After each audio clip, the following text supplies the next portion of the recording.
LA This Week. LA County's District Attorney Jackie Lacey is a woman of many firsts. City leaders honored her for her trailblazing role as a part of the city's African American Heritage Month. Anna Marcos has more on Lacey's contributions. A standing ovation for LA's first African American female district attorney. LA City Attorney Mike Fewer and other city leaders hosted the event in honor of DA Jackie Lacey and Black History Month. I grew up in the Crenshaw district. I'm the first kid in my family to go to college. But we had a really strong home. Lacey says she grew up in a Southern Baptist home with patriotic parents who believed in hard work and a good education for their children. Now she's hoping to set an example for girls who come after her.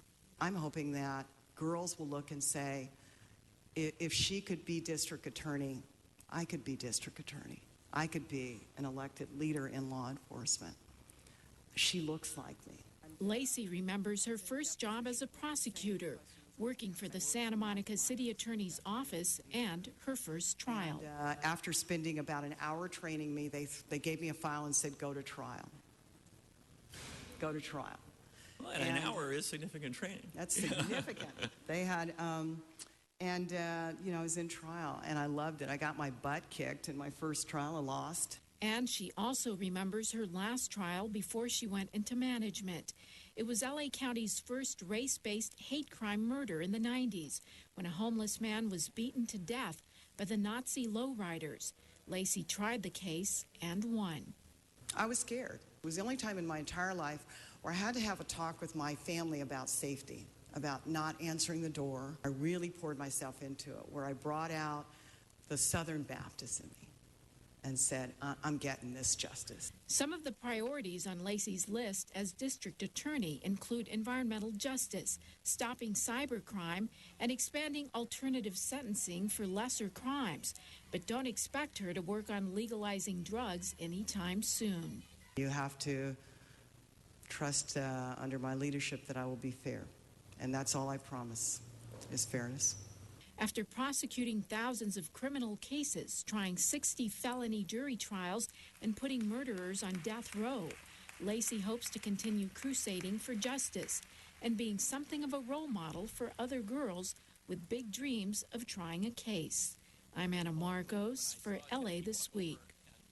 In her free time, Lacey also volunteers at local schools, teaching students about the law and crime. Soon, you may no longer be seeing people smoking e-cigarettes in LA restaurants. Filipino Town gets a makeover and snow days at the LA Zoo. These stories and more in City Beat. A Los Angeles City Council committee has approved an ordinance that would, in essence, treat e-cigarettes the same way it does traditional cigarettes by banning them at bars, nightclubs, restaurants, and some other public areas. E-cigarettes are battery-powered devices that enable users to inhale a nicotine-laced vapor that have been marketed as smoking cessation aids. While some city and public health officials say they are concerned about secondhand vapors from e-cigarettes, others, mainly in the business community, say a ban is premature when there is no definitive evidence on the health effects of e-cigarettes. The regulation now goes to a vote by the full city council.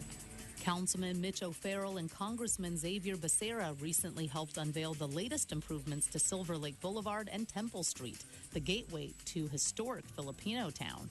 The Bureau of Street Services project included the installation of a sidewalk, 14 solar trash compactors, and landscaping. A new Filipino Town marker was also installed. Congressman Becerra helped secure $400,000 for the project, while the city matched it with $100,000. The council member's office worked out an agreement with nearby Camino Nuevo Charter Academy and nonprofit group Aztecs Rising, who will maintain the new landscaping and street trees, respectively. Our city is rich in history, and that's the reason why Councilmember Tom LaBonge and the rest of City Council have adopted a motion that calls for the creation of a historian position here in the city. The historian would be tasked with researching and studying the rich and diverse history of the city and assisting in the preservation of historic records in the City Archives and Records Center. The position would be figured into the city's 2014-2015 budget deliberations. You didn't have to head to the mountains to experience snow this winter. the LA Zoo had you covered with a thick blanket at some of its exhibits. The zoo's popular Snow Days event turned the usually dry habitat of the California black bear into a winter wonderland. And on top of that, we have sledding for kids and family that has been a huge hit at the zoo this weekend. The kids are having a great time. That's what matters. The weather's beautiful, too. Snow also decorated the zoo's Sumatran tiger exhibit during the two-day event. What used to be a rundown park in South LA now has new turf and exercise equipment.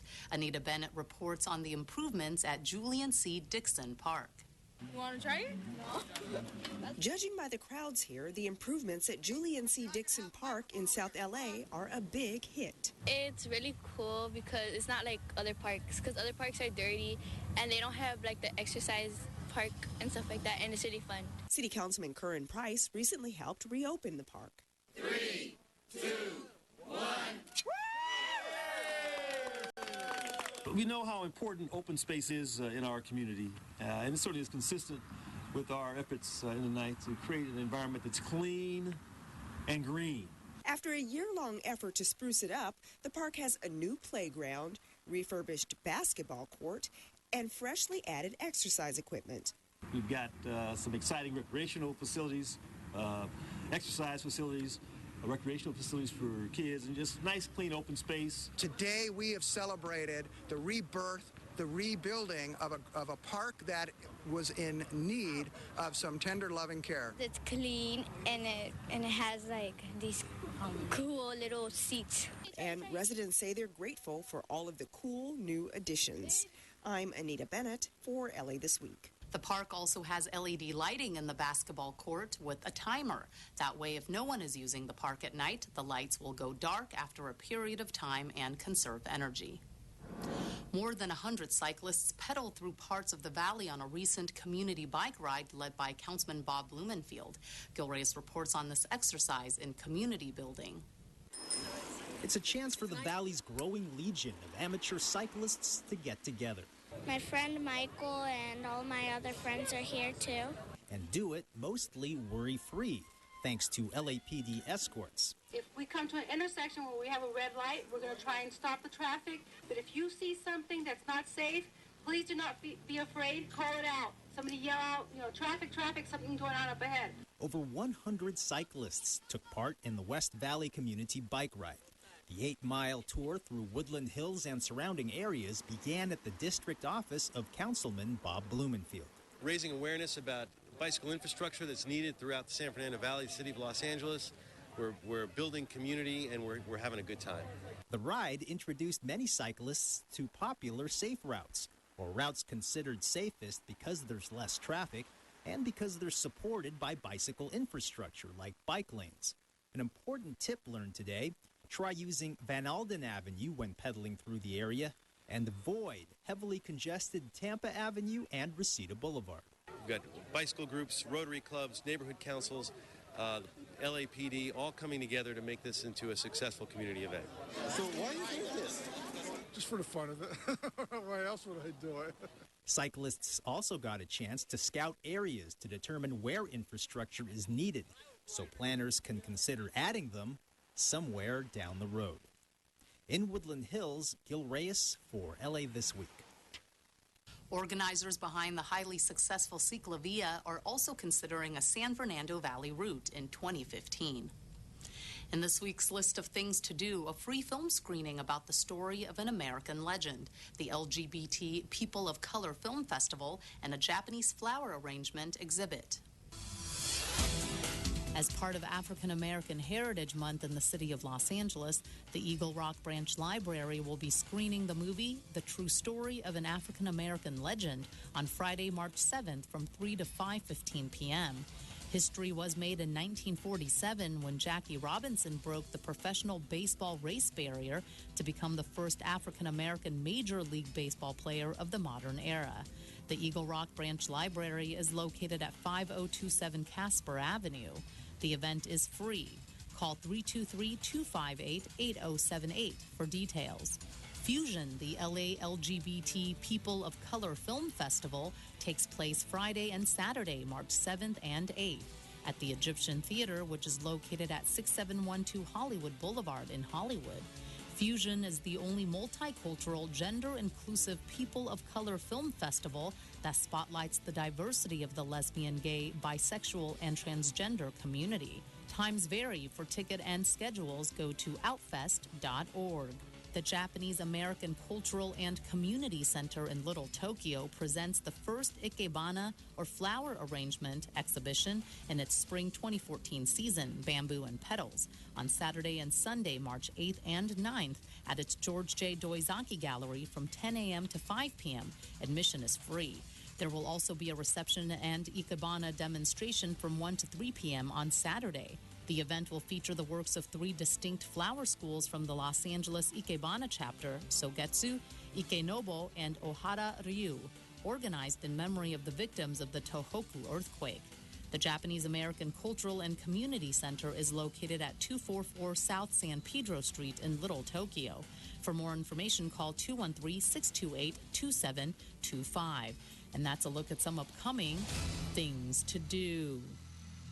It's an annual event some of the city's older residents look forward to attending every year. And this year, the Snowball Dance was attended by close to 1,000 of the city's eager seniors.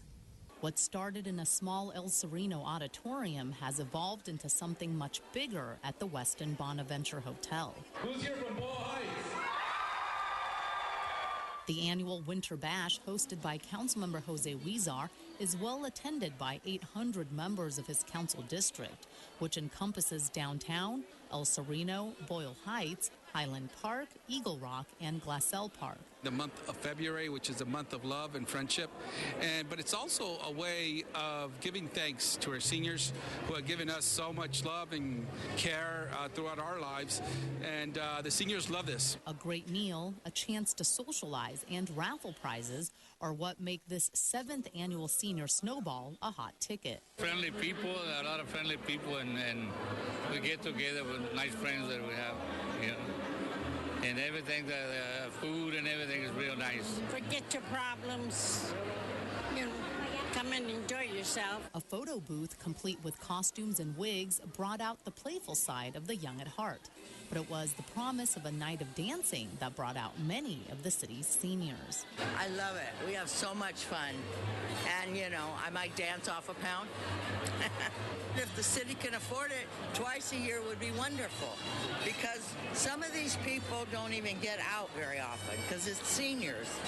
I'm the president of our club, and I'd like to have more things to take our members to. For a lot of these seniors, they like to come out and strut their stuff on the dance floor. They like to meet other people, and we look forward to it every year.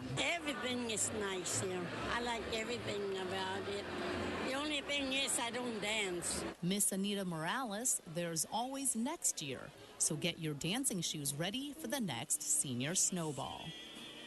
Live music, as it is every year, was provided by Chico, a popular Eastside band that plays everything from classic jazz, swing, and pop standards while mixing in some Latin-flavored music. And that's going to do it for this edition. Thanks for joining us. I'm Ellen Chang. A reminder that you could catch us online at lacityview.org. You can also follow and like us on Facebook. We'll see you back here next week for more of LA This Week.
heroes among us.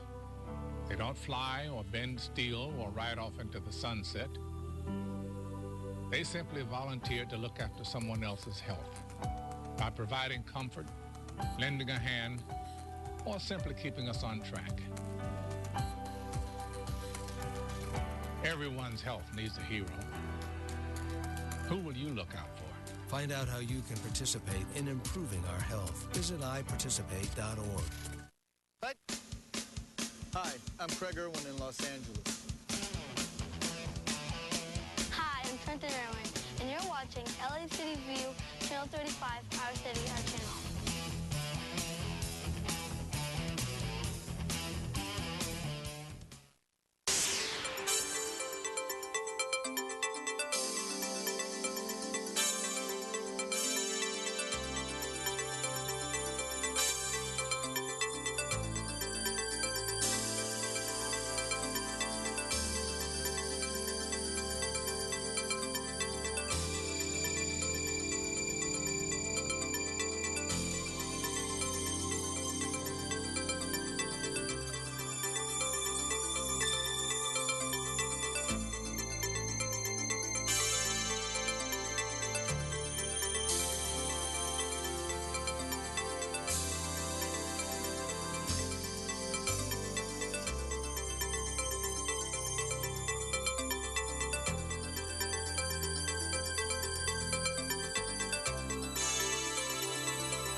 Good morning. Good morning.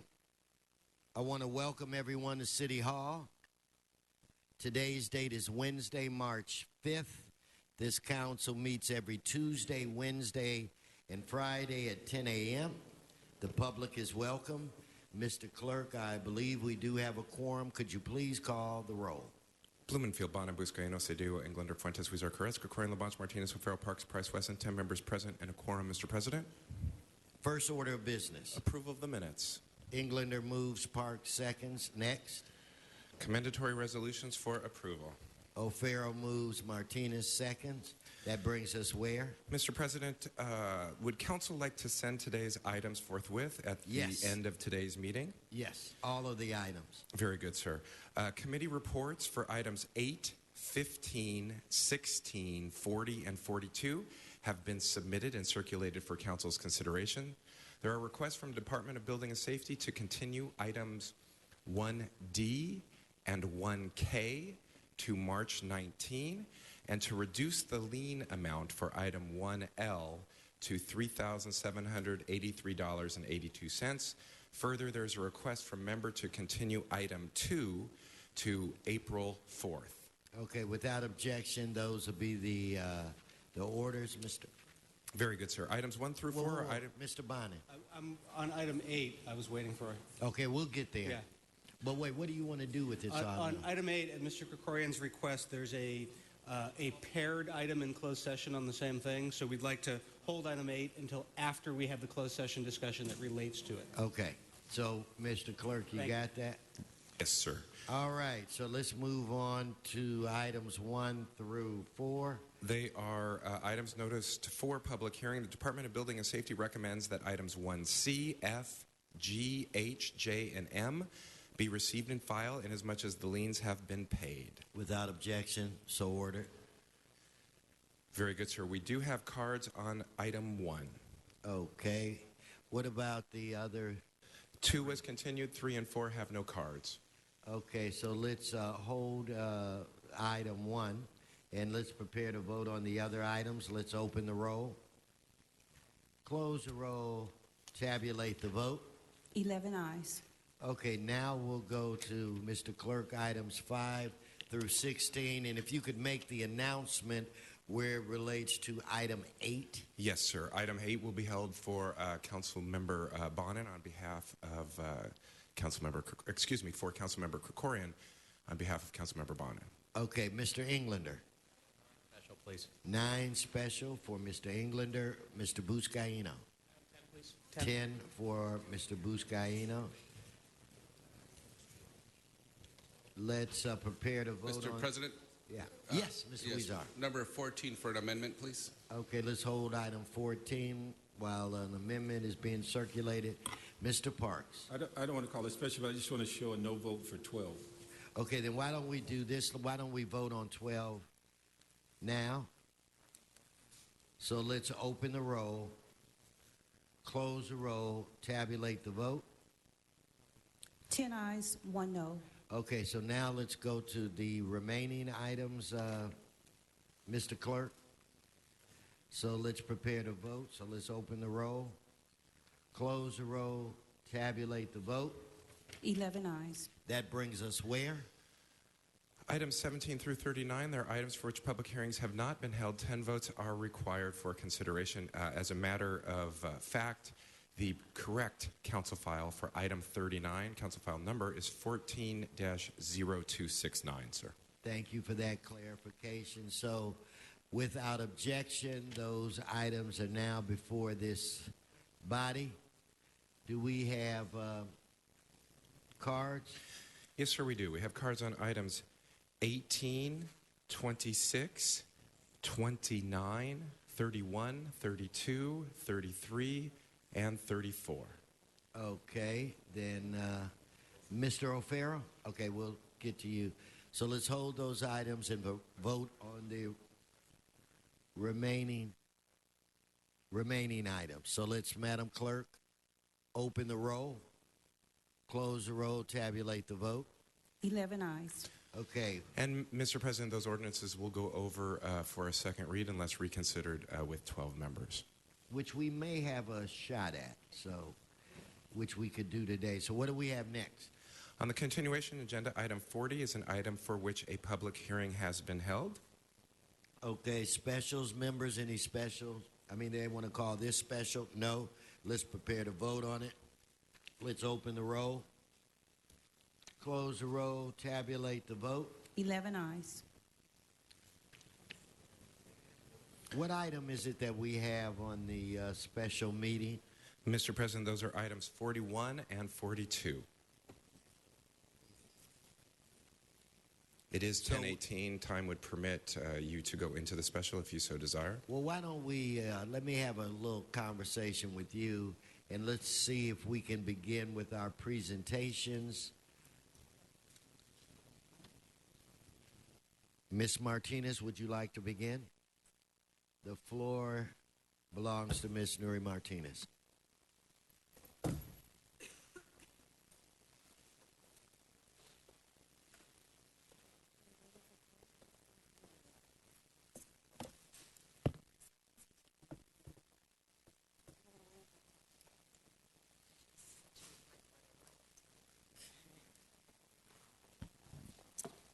Put this.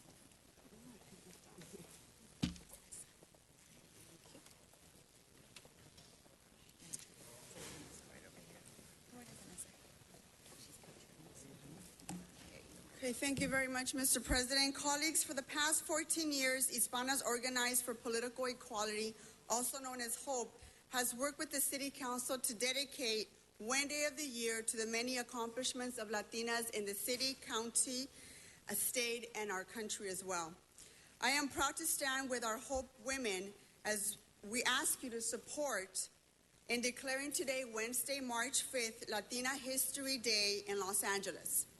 Yesterday, I was proud to recognize Women March as Women's History Month as a time to remember women that have changed history in our country. And so it makes sense that Latina History Day falls within the same month that we recognize women, and we also remember the roles Latinas have played and continue to play in women's history and American society. Latinas today are breaking barriers and pioneering fields our mothers can only dream of.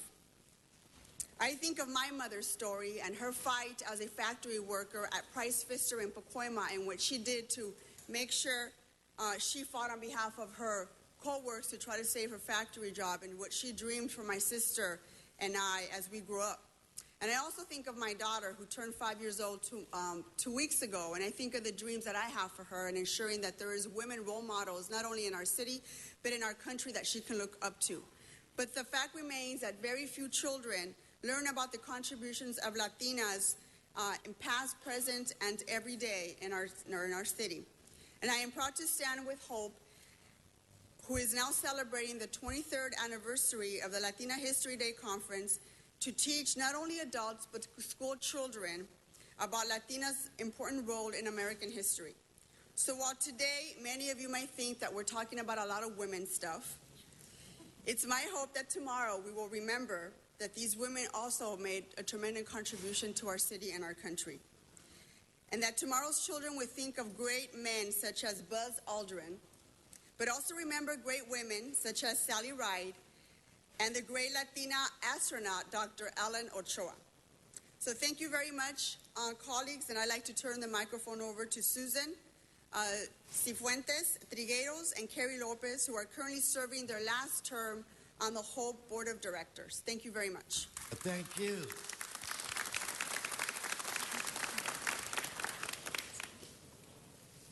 Thank you, Councilwoman Martinez.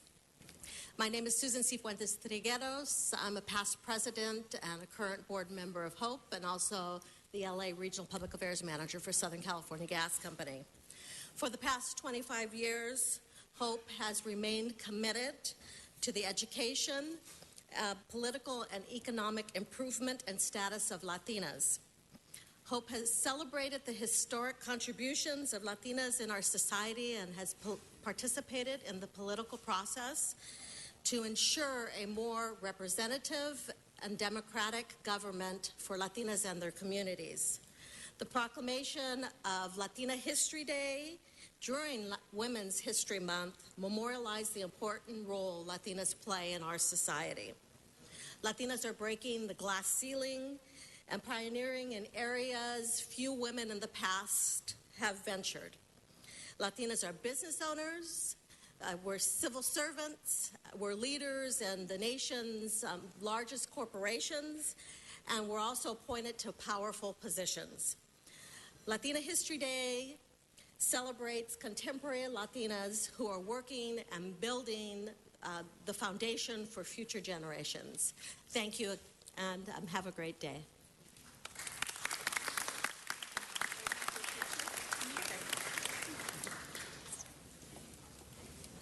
Maybe we want to turn this way. Everybody smile.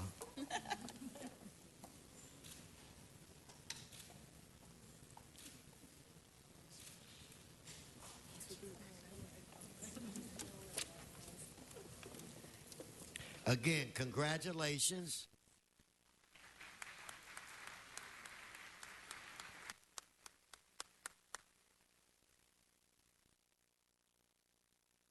As they're exiting, Mr. Huizar, you could begin to put your presentation together, and the floor, Mr. Huizar, is yours.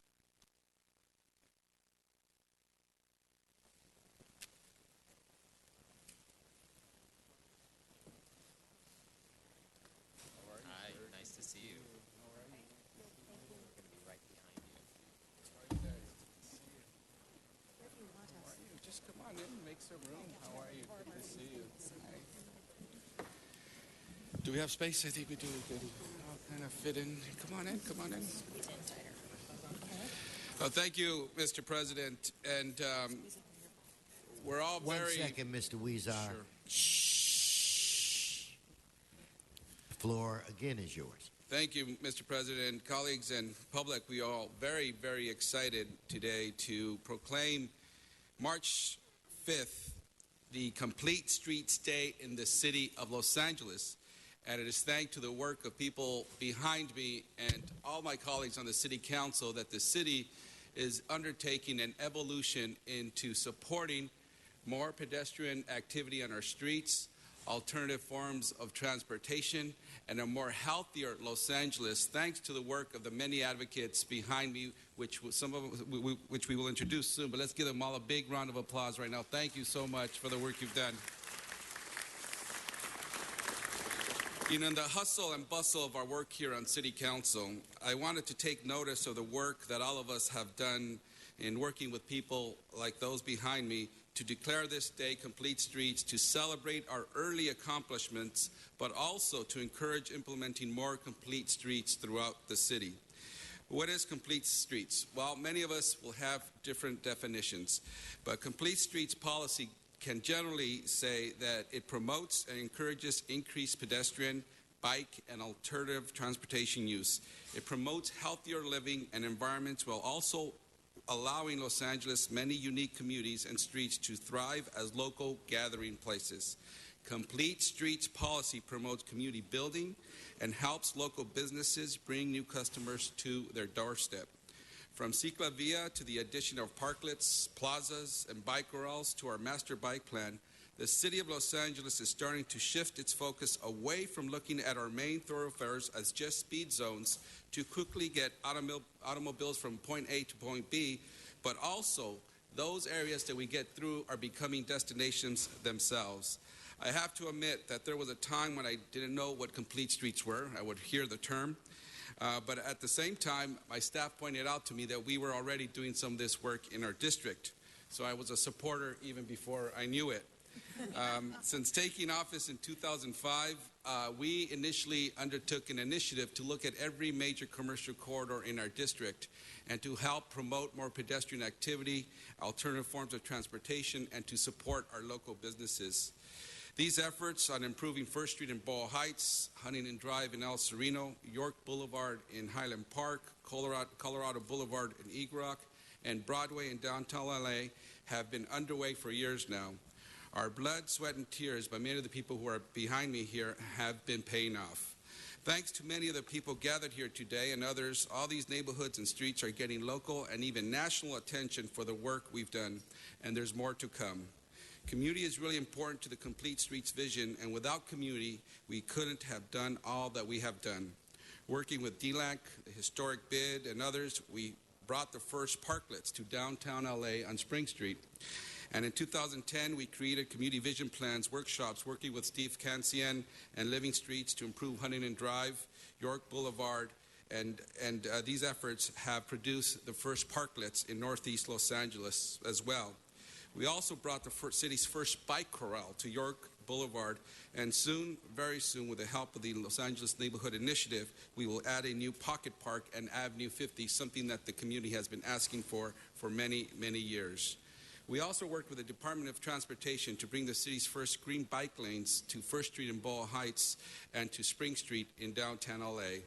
And we've been working since 2008 to make First Street an arts corridor, which has had a lot of great results. On Colorado Boulevard, as the community has been known to do, they started an initiative called Take Back the Boulevard. Working with TERRA, the Eagle Rock Neighborhood Council, and Department of Transportation, we removed 2 traffic lanes on Colorado Boulevard, added new bike lanes and crosswalks, and we also added some pedestrian lights. We think it's no accident that Redfin Realty website named Eagle Rock America's second hottest neighborhood. Is that right, Eagle Rockers? Yeah. Okay, I knew some of the Eagle Rockers were here. Okay. And of course, our efforts to bring back the streetcar to downtown LA and to revitalize Broadway through our Bringing Back Broadway initiative are beginning to show huge impacts in new businesses and job creation here on Broadway. We are initiating the Streetscape Master Plan, and there again we will have the city's largest road diet as we take one of the downtown's busiest streets to encourage more pedestrian activity and to say that pedestrians are just as important as the cars whizzing by. Behind all these great efforts are committed community groups and advocates. I'd like to especially thank Unión de Vecinos, the Eagle Rock Association, the Eagle Rock Neighborhood Council, the Downtown LA Neighborhood Council for going door to door and walking block by block to provide the community support we needed for many of these projects. I also want to recognize the Historic Downtown Bid, the Downtown Center Bid, the LA Fashion District Bid, the Highland Park Chamber of Commerce. They are some of our first community partners who have committed to looking after our first parklets and street plazas as well. These groups decided to step up and show their commitment to our neighborhoods, and that deserves another round of applause. Thank you so much. And of course, you cannot talk about complete streets in the city of LA without mentioning Ciclavia. Just 4 years ago, the city launched this project with the support of former Mayor Antonio Villaraigosa, and we were a bit hesitant at first, as you can tell. Nobody knew how many people would show, but very soon we got our answer. Hundreds of thousands of people showed up and continue to show up in all the Ciclavia events. The event keeps getting bigger and bigger. Ciclavia, in my opinion, has done more to shape bike and pedestrian policy in the city of Los Angeles than any legislation we've proposed. And that is because when you see hundreds of thousands of people out there bicycling, rollerblading, walking, it's easy to imagine why doing more of that is good for the city of Los Angeles. There are those of us in City Hall who are convinced, and those of us who are continue to do the work as well. I'd like to applaud the efforts of my colleagues in council who are actively pursuing alternative, safe, comfortable, and convenient travel throughout their city. Later today, we will vote on a resolution by Councilmember Fuentes to support the Federal Safe Streets Act of 2013. Thank you, Councilmember, for that. I know Councilmember Martinez has supported temporary parklet projects before she was even a council member. And Councilmember O'Farrell is looking to turn Sunset Triangle, LA's first street plaza, into a permanent space. And Councilmember Bonin is carrying on and even enhancing the work of his predecessor, Bill Rosenthal. They both have recognized the value of integrating bicycle and pedestrian count data into our decision making and are big supporters of the Complete Streets movement. I'd like to also recognize the Department of Transportation's Bikeway section, who have managed to implement 250 new miles of bikeways since 2011, including the first green bike lanes, protected bike lanes and buffered bike lanes in Los Angeles. Our City Department of Transportation has been an important partner in many of our Complete Streets efforts in the city. I do have to say that initially our departments were not the easiest to convince that this was a good direction to go in. But today they are not only following our direction as policymakers to bring more bike lanes and parklets, they are often leading those efforts. And I want to also thank the new General Manager for Department of Transportation, John Muckery, as well. And I must say, as we got underway with our parklets and our bike corrals, the easiest part wasn't the money, wasn't constructing it, but it was simply finding and changing the culture of how we have done things in the city of LA for a very long time. One big reason the city is in the position to celebrate our early accomplishments today is because of those out there who continually question the way we do things and advocate for change. Organizations like LA Walks, the LA County Bike Coalition, Multicultural Communities for Mobility, and Streets Blog LA continually push the conversation about our streets in new, equitable, and critical directions. A big thank you to all those who came out here today. I'd like to invite a couple of folks up who can address the council on behalf of everyone. First, I'd like to invite Deborah Murphy from LA Walks Speaks. LA Walks. In fact, if I could just stop you for one moment, I'd like to call on one of our colleagues, Mr. Bonin, followed by Mr. Fuentes. Thank you, Mr. President, and thank you, Mr. Huizar, for doing this today, and thank you for everybody who's standing there with you for helping to midwife the future of Los Angeles, of transportation in Los Angeles, and of a celebration and a revitalization of our neighborhoods here in Los Angeles. Sometimes when we do these presentations, we get a little self-congratulatory, but I really need to give a shout-out to Mr. Huizar for his leadership on making Complete Streets a reality here. You don't just talk the talk, you walk the walk, Mr. Huizar, and you're literally creating the neighborhoods where you can walk the walk. This is the future of Los Angeles. Thank you.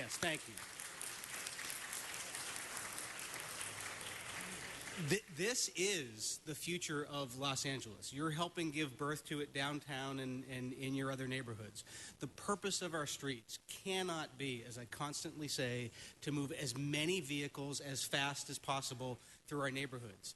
Our streets have got to be the spines and the backbones of our neighborhoods, places where we can gather together, places where we can celebrate each other, places where we can enjoy each other, places that give voice and a face to the personality of a community. And in a city that's greatest strength is its diversity of neighborhoods, allowing neighborhoods to thrive instead of being literally run over by automobile after automobile is one of the most important things we can do. I really want to acknowledge something you said, because we approved a bicycle master plan, the last city council did, throughout the city. And all of us are going to face the challenge of it. I know we've got some tough ones coming in my district where, if UCLA students want to get to school, there might be a little less parking on the street where a lot of them live. And those are going to be tough things for each of us to struggle with. But I think it's very important to acknowledge that you had some hesitations about Ciclavia and about a few other things, and you worked through them, and you saw what was important for the neighborhoods and for the city and for the way this city is going to look and move in the future. And we need to work through and get over our concerns and make real in our districts what you've made real in CD14. And thank you for what you've done, Mr. Huizar, and thank you for everyone in the Complete Streets community. We've got a lot of work to do together. Thank you. Mr. Fuentes. Mr. Bonin said everything I wanted to say.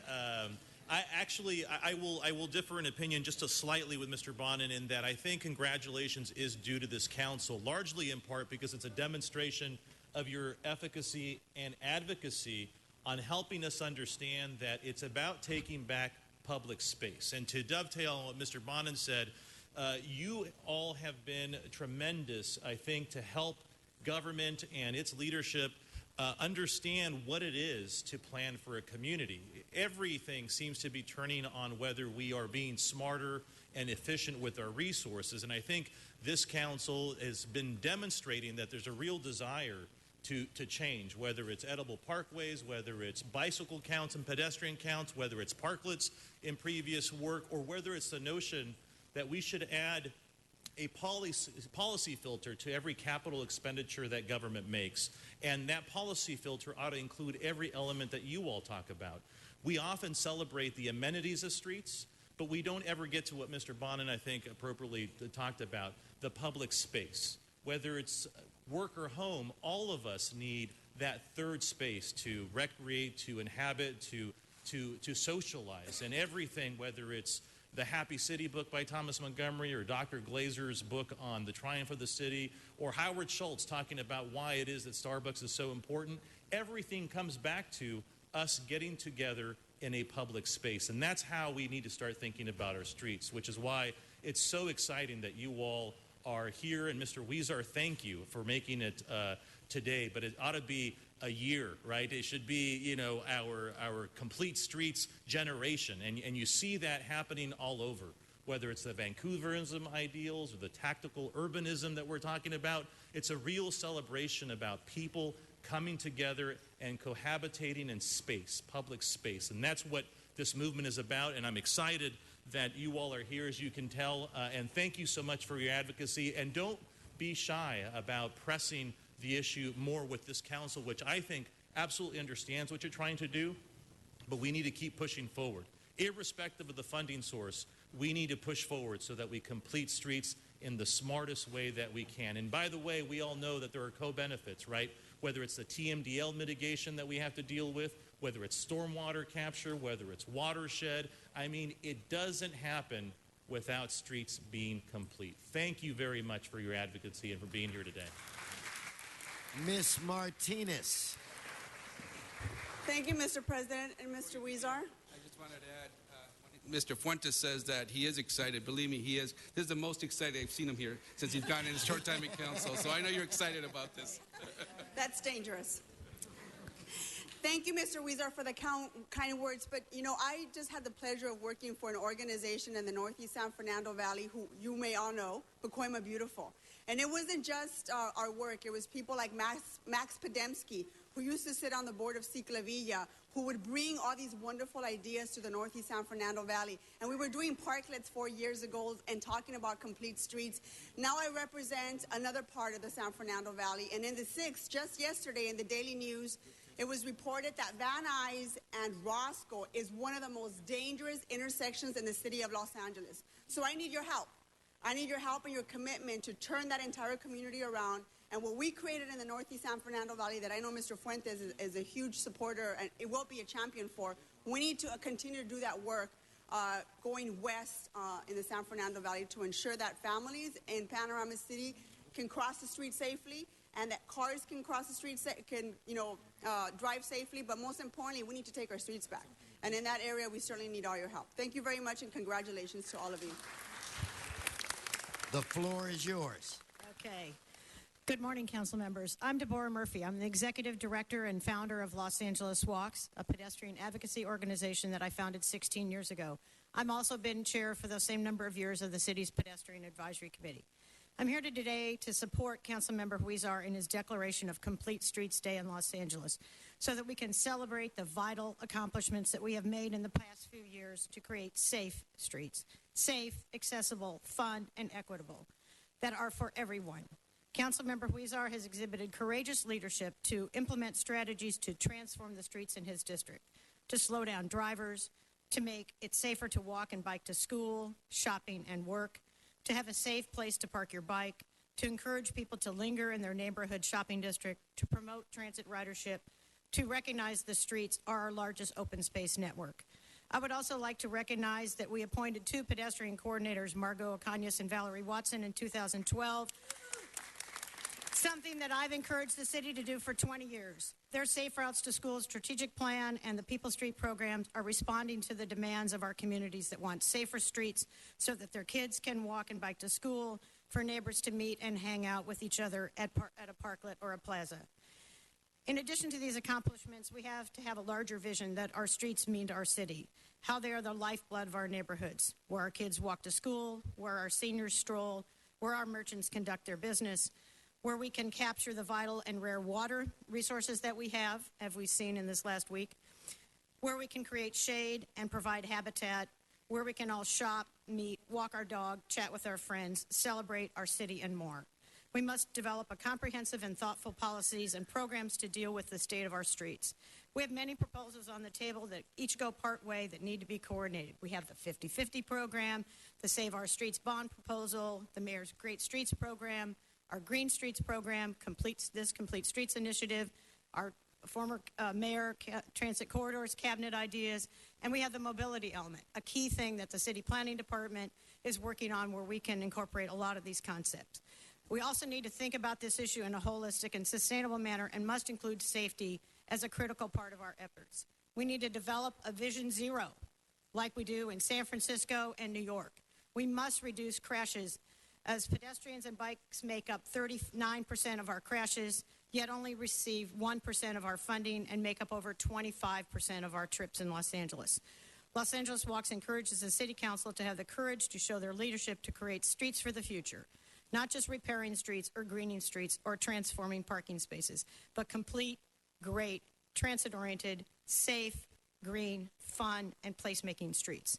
Remember that we're all pedestrians. Every cyclist, every transit rider, every driver is a pedestrian. We need streets for everyone. Thank you. Thank you. Mr. President, and with your indulgence, we have one more speaker. I know I will be penalized after this because we've gone over our time. Yes. But Damian Newton from Streets Blog LA will speak next, and then we're finished, Mr. President. Okay. Thank you. Where is it? Come forward. Anybody with a baby gets an exemption. I know, such a good move. Always bring the prop up with you. Anyway, I wanted to also thank a lot of the council members present here today for their work on Complete Streets issues and in making the city safer for all transportation users. You know, when we started Streets Blog in Los Angeles just over 6 years ago, we were talking about issues like how are we going to put down a couple of sharrows, which are just lane markings which confirm to drivers and riders where bicycles should be positioned on the streets. And while we're certainly a long way away from being a safe streets mecca, when we look at continental crosswalks making intersections safer, when we look at buffered bike lanes on Main and Spring Street, when we look at green bike lanes on First Street and Boyle Heights, and even the somewhat controversial one on Spring Street, we see a large shift in the emphasis. So we still have a way to go, but today is about celebrating how far we've come, and I want to thank a lot of the people in this room for making this happy. 3 years ago, we did a video where we taught Bill Rosendahl how to ride a bicycle, and this, when we showed it to city council members, it was, oh my goodness, I can't believe he's getting back on a bicycle. He hasn't been on for so many years, or oh my goodness, I can't believe you got a city council member to ride on the street.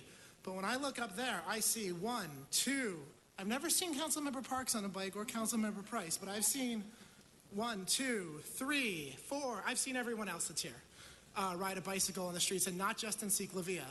And that's a good step forward. So a couple years ago, Councilmember Parks poked fun at my bucket bicycle, a bicycle with a literal bucket in the front that my child rides in, saying he was glad that they didn't exist when his kid was young enough. But if he's willing, we'll put him in that bucket the next Ciclovia so he can go for a ride with us. In all seriousness, thank you all for all the work you've done. And we still have a little ways to go, but again, today's about celebrating how far we've come. Thank you. No, thank you. Well, you got a little hipster junior there, and I don't know if we should call him a millennial, but we'll come up with some name, I'm sure, for the future. But on behalf of the City of Los Angeles, to all of you, and what a great looking group, all of you have been advocates out there making some great changes for the City of LA. Felicidades, as they say in my country, and congratulations for all your work. And today is Complete Streets in the City of Los Angeles Day. Congratulations. And you can all join me. We're going to go in the back and take some photos and make some other acknowledgments from other folks who have been working hard on this. Thank you so much. So follow me. Thank you all. Congratulations. Back and around. Okay, they'll get you back. The staff members will be taking.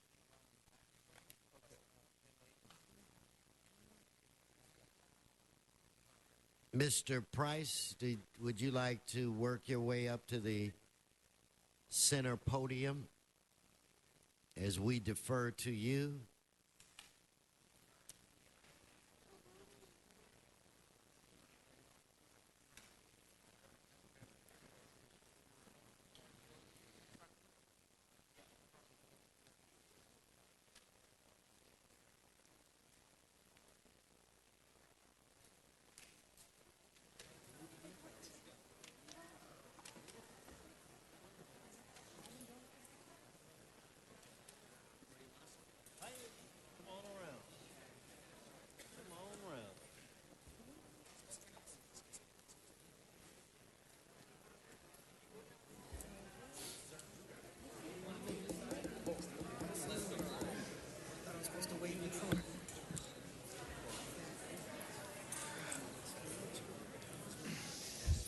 Mr. Chairman, members, neighbors, and friends, good morning.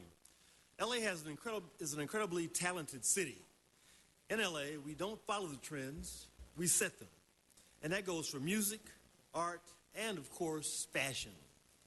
So today I'd like to recognize Style Fashion Week LA, the group that brings together LA's premier fashion week and getting ready to celebrate its 4th year and 7th season this Sunday, March the 9th. While there are various LA Fashion Week events throughout the region, Style Fashion Week LA is one of the largest and most influential fashion events in Los Angeles. During a week full of innovative and ever-expanding events, the event continues to be the highlight of the LA Fashion Week activities and garners international attention and praise. I'm also very excited to announce that after a great inaugural run in the new 9th last season, Style Fashion Week LA is again hosting their events at the LA Live event deck.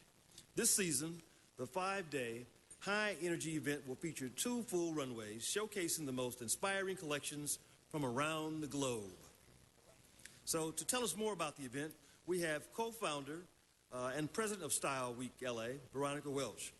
Veronica has also brought some wonderful designers who will be showcasing their designs next week. Let's give them a warm City Hall welcome. Veronica? Thank you. Thank you so much. Hello, good morning. My name is Veronica Welch, and I am the president and founder of Style Fashion Week LA, which has now become the official LA Fashion Week. We are so proud to be here today to represent the diverse culture of Los Angeles. We've built an incredible platform that allows designers and brands to showcase themselves on the runway or in a marketplace where they can meet with retailers and where they can garner international exposure. The dates of our next shows are March 9th through 13th, downtown Los Angeles at LA Live, and again in October. In these 5 days, we are able to showcase over 70 brands and 50 small businesses. We want to thank you again so much, the City of Los Angeles, for all of your support, which allows us to continue developing Los Angeles as a major fashion mecca. Thank you so much, Councilman Price. And next, I would like to introduce you to several of our designers that will be showcasing with us this season. Next, it is my pleasure to introduce you to Michael Costello. Hello, Michael. Hello, my name is Michael Costello. I'm so thankful for the opportunity to show at Style Week with these amazing people who work so hard at what they do. And they've given me the opportunity to present a collection and to present a night for emerging designers, Walter Mendez, R. Michelle, and MT Costello, which will be showcasing their collections on March 10th. We're really excited to deliver such an amazing show and have it at LA Live and with Style Fashion Week. And thank you to everyone here today. This is incredible, a moment in history. So blessed. Thank you, God. That's it. And next we have Ina Sultani. Hello, everyone. I'm also very thankful to be able to get this wonderful platform from the city and these amazing organizers to show my collection. Being an LA designer, I think it's very crucial that we stand and show that we are very much proud of our roots, which are a definite undertone of our collections. So thank you again. The world and international media is taking much more interest in Los Angeles designer, coming from an amazing city that mixes edge with glamour. I think this is a fabulous place, and where can be another Paris and New York very soon. Thank you very much for this great opportunity. And next we have Alexis Monsanto. Hi, thanks for having us here. It's a great opportunity for me as a designer that I showcased with the Style Fashion Week. They have provided us a great platform, and it has garnered us international recognition, local also as well, and respects from press, editors, and from people all around the world. As a small business operator also, I continue to be able to do my operations with and my vertically integrated manufacturing, which brings jobs here locally in Los Angeles. And it has also as well contributed to the economy. And I continue to showcase my collection and to be a supporter of the Style Fashion Week so that we will be able to gather more recognition from all over the world. Thank you for having us, and have a pleasant day. Thank you.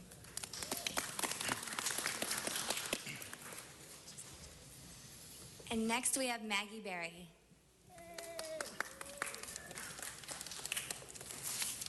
Yes, thank you. Hello, we're very happy to be part of Fashion Week also, and ironically, our collection is going to feature the cycle of fashion, which is based around the bike culture. So I love the fact that we're part of this presentation, and we've been showing in LA for many years. We're part of the entertainment community and music, so the fact that it's fashion, music, part of what makes Los Angeles, it's a pleasure to be part of it, and LA is the birth of so many amazing things, and this is a place for us to finally showcase the fabric of Los Angeles. So thank you for having us, and March 11th, we're going to rock. Okay, thank you. Thank you. And now, real quickly, I want to introduce you to my husband and my little baby. Thank you so much for all of your support. All right. And let's give an applause Let's give it up. for Let's the baby. give it up for LA the Fashion baby. Week. A special applause. Means fashion, it means jobs. Members, let me just also acknowledge and welcome Cynthia Ruiz, who's the deputy director, I should say, executive director of external affairs for the LA Port, but was formerly the fashion liaison for Mayor Villaraigosa. So, Cynthia, you come and say a few words. Cynthia needs no introduction here, Mr. Price. She's home. Thank you, Council President. I just want to say I've had the honor and privilege for the last 8 years of working with the fashion industry. I want to congratulate Veronica because she actually has been able to pull this together for the last 7 seasons, and I'm so excited for the council members. If you want to come down to the fashion show, you need to come check this out because fashion, obviously everybody likes fashion, but it's really an economic engine of the city of Los Angeles. Fashion represents about $5.7 billion worth of business in the city. So I just want to come out and say congratulations to Veronica and thank you, Councilmember Price, for acknowledging Fashion Week. I want to thank you all, and where's our cert? Cert. And on behalf of the citizens of Los Angeles and those in the New Ninth, congratulations, Style Fashion Week LA. Keep up the good work.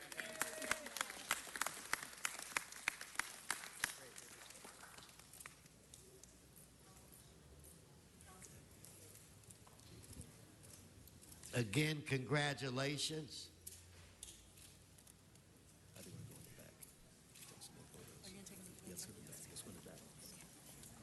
Thank you. Come on, we're going back. So you join the council members around back. There'll be a staff member who will open up the doors in the back. So as they depart, Mr. Buscaino, I'll call on you in one moment, but we do have 12 members at this time. I want to deal with our ordinances. Now, is it item 26, Mr. Clerk, that we have a card on? Yes, sir. Item 26. And I believe that is Mr. Walsh. Mr. Walsh, if you'd please come forward on item 26. John Walsh, blogging at HollywoodHighlands.org or J. Walsh Confidential, and tweeting at Hollywood Dems, capital H. This is number 26. This concerns street lighting. You know, you get real uncomfortable and you never interrupt me and say I'm off topic when I compliment you. And as I've said, the street lighting in LA is like night and day compared to what it was 10 years ago before we got the LED in there. When we had carbon arcs, our neighborhood was in darkness half the time. This, incidentally, is for Sawyer Street and Fairfax Street Lighting District. First time I visited there was in 1976. This is for maintenance. We're all 100% in favor of the good job you're doing, but if you want to hear about bad jobs, HollywoodHighlands.org or blowjobs. Okay, let's, Madam Clerk, prepare to vote on this item. Let's open the roll. Close the roll. Tabulate the vote. 12 ayes. Okay, Mr. Clerk, if we could now vote on reconsideration of all of the ordinances that were passed early, and then we can have a revote with 12 members. Do you need to identify those items? Or? Yes, sir, I do. Go Briefly, right those are items 5, 6, 7, 21 through 25, and 27. Okay, members, let's now quickly vote on reconsideration. Let's open the roll. Close the roll. Tabulate the vote. 12 ayes. Now we will actually vote on the items. If we could open the roll. Close the roll. Tabulate the vote. 12 ayes. Okay, that passes. Mr. Joe Buscaino with a very important announcement and introduction. Thank you, Mr. President. Here we are. We have a bunch of San Pedro Pirates. We're so proud of them. Come on up. We are honoring students from my alma mater, San Pedro High School colleagues. This year, for the first time, the Los Angeles Unified School District held a unified soccer league. Severe to moderate special ed students were teamed with general education students, and they competed in a citywide soccer tournament. Let's give them a round of applause. And they came number 1 in the city. They are city champs representing San Pedro High School. You see yourself? Wave at the cameras. Many of these special ed students have never participated in a team sport. The team from San Pedro High School won the regional play and ultimately won the city championship. And at San Pedro High School, the general education students from the Police Academy Magnet volunteered to train and practice with our special ed students to form our unified team. All of the students worked together to learn passing, dribbling, defending, and scoring. In the final game, which came down to penalty kicks, I heard it was so exciting. Juan Perez, where's Juan? JP. Come on up, JP. He blocked every single kick and ultimately won the championship. The final score was 2-0. Special thanks. How you feeling, Juan? Good. All right, we're so proud of you. We love you, buddy. Thank you. You did great. All of you guys did great. We love you. Special thanks to the San Pedro High School Police Academy, physical education teacher Corey Miller, also Sandy Alvarenga, the San Pedro High School magnet coordinators here, and the adaptive physical education teacher Barbara Lawrence. Let's give them all a round of applause. We love you. Their hard work, diligence, and caring provided all of the San Pedro High School students a phenomenal experience on the field and an amazing opportunity. We are so proud of our Special Olympians representing San Pedro High School. I'm going to ask Miss Lawrence to come forward to say a few words. Let's give our PE coach, Miss Lawrence, a few words. Thank you, Councilman. Speaking. All the representatives, council people, the City of Los Angeles, on behalf of the staff, students, and teachers at San Pedro High School, in correlation with the Adapted Physical Education Department, Related Services, Los Angeles Unified School District, we thank you very much for your support in our endeavors. We are a very proud and prideful school. We appreciate all of the recognition. And with the help with Special Olympics, in collaboration with the Los Angeles Unified School District, I thank all my colleagues that are here that are representing the school district as well as Special Olympics. Thank you very much. Yes. We will be sure to look out for these Special Olympians when the City of Los Angeles hosts the Special Olympics in 2015. And JP is going to say a few words. Thank you, everybody. Thank you. All right. All right, we're going to take a picture. Thank you, Mr. President and colleagues. We're so proud of our San Pedro Pirates, Special Olympians. Thank you very much. Okay, we're going to go in the back and take a picture now, okay? Follow Ryan. Follow Ryan, and we'll meet you in the back. We all have certificates for you. Okay? Right. Good job, JP. Thank you, Mr. Buscaino, and congratulations to the Pirates. Thank you, Mr. President. Mr. Clerk, what's next? Mr. President, that brings us to item 18 called Special for Cards. And we have one card on item number 18, Mr. John Walsh.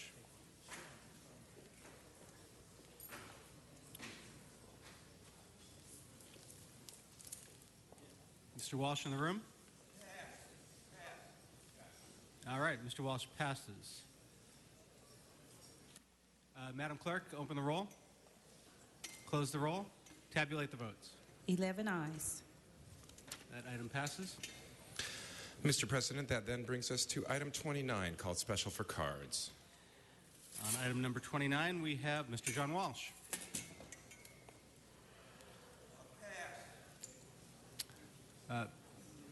Madam Clerk, please open the roll. Close the roll. Tabulate the votes. 11 ayes. That item passes. Item 31 called Special for Cards. Mr. Walsh. Pardon me, sir. That was item 32 called Special for Cards. Mr. Walsh.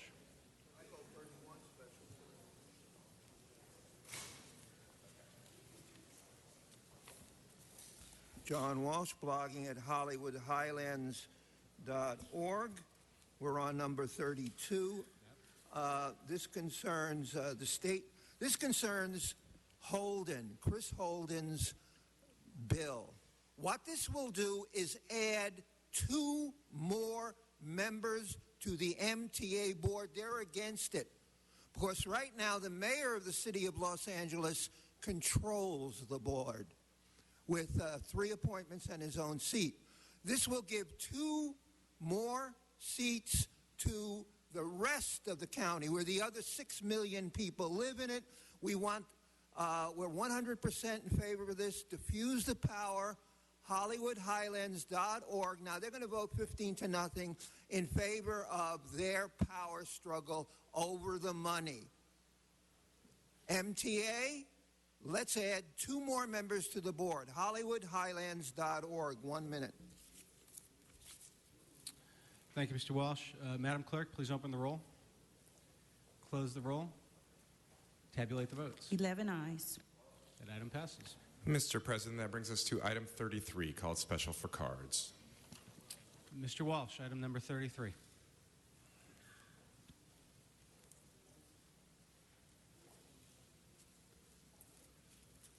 John Walsh, blogging at HollywoodHighlands.org or at J. Walsh Confidential, and get the dynamite tweets at Hollywood Dems, capital HOLLY, Wood Dems, DEMS.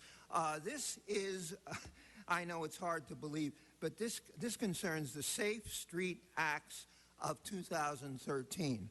There is nothing more dangerous than the streets of L.A. We just had another rape on Ivar. The Prince Charming rapist in Hollywood attacks women who come to clubs alone. Everybody knows that he's beautiful, he's handsome, he gets them in the car, and he rapes them. And often the rape victims do not go to the police because they are undocumented. We have a crime wave in Hollywood, and I'm sorry that even Miss Martinez doesn't give a syphilitic rat's ass about Hispanic women being Mr. raped President, in this is Hollywood. about street safety. All right, that concludes public Mr. Fuentes. Thank you, Mr. Chair. Happy to introduce this resolution supporting the resolution 2468. This bill would require that state and metro regions implement a complete street policy. It would also require that these agencies design their roadways to safely accommodate all users, including bicyclists, public transit users, horse riders, pedestrians, seniors, and people with disabilities. The most recent data from the National Household Travel Survey shows that Americans make more than 40 billion trips by walking, accounting for 10.9% of all trips. Unfortunately, more than 40% of pedestrian fatalities occur where no crosswalk is available. The number of pedestrian deaths increased nationally by 3% and bicyclist deaths by 9% over the same period. Only 2% of federal aid highway funds go to bicycle and pedestrian infrastructure projects. The scale of federal investment does not match the demand for pedestrian and bicycle infrastructure. To this end, more than 500 jurisdictions at the local, regional, and state levels have already implemented complete streets policies to plan, construct, and operate streets that safely accommodate all users. Members, we need all of the help that we can get to be smarter about how it is that we occupy the public space and move people from location to location. And we know that we've constructed and engineered pathways that facilitate automobiles and make them move faster, but we need to consider how we do a better job of making everything safer for everybody, which is why it's so important for us to demonstrate by supporting this resolution in support, and I request an aye vote. Thank you, Mr. Fuentes, and thank you for your leadership on this issue as well. Madam Clerk, open the roll, close the roll, tabulate the votes. 11 ayes. That item passes. Mr. President, that brings us to item 34, called Special for Cards. Mr. John Walsh.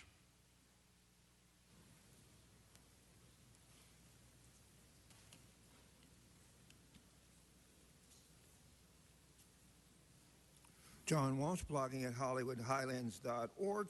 This concerns the Hollywood Bowl in the best outdoor venue in the world.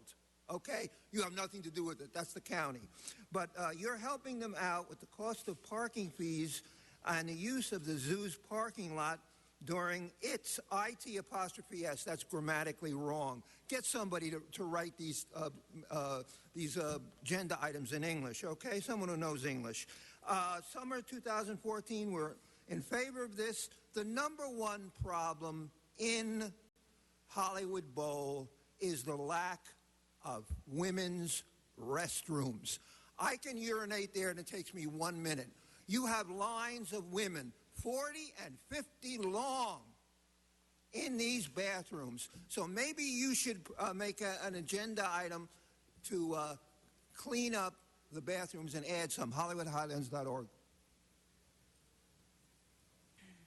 All right, seeing the members on the queue, Madam Clerk, open the roll, close the roll, tabulate the votes. 11 ayes. That item passes.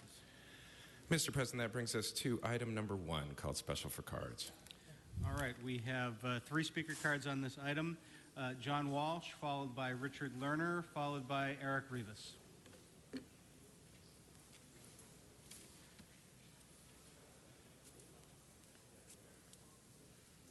John Walsh, blogging at J. Walsh Confidential. Just put in John Walsh and you get me.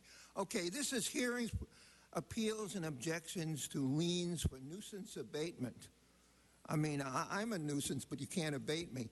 $3,222, 114th Street, 6,000 South Bellhaven, 10,000 South Main Street. Every time you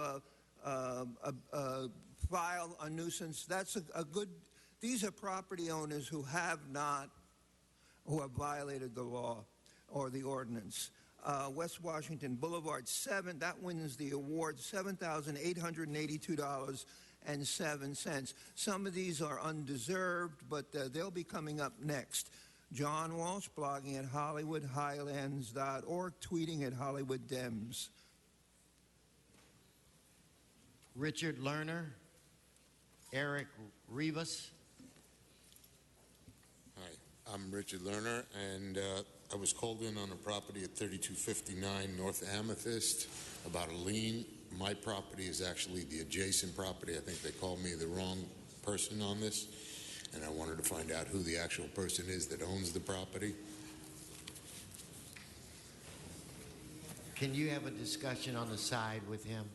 So why don't you chat with him for a moment, and hopefully we can assist you. So when they finish these items, we'll send them over. Mr. Rivas? Take a seat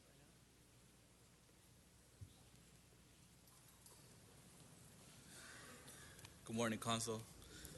Thank you for your opportunity for talking to you. I'm here for the lien on property 8030 South Figueroa. I would like for your help on waiving fees and also if I can get a chance of payment plan.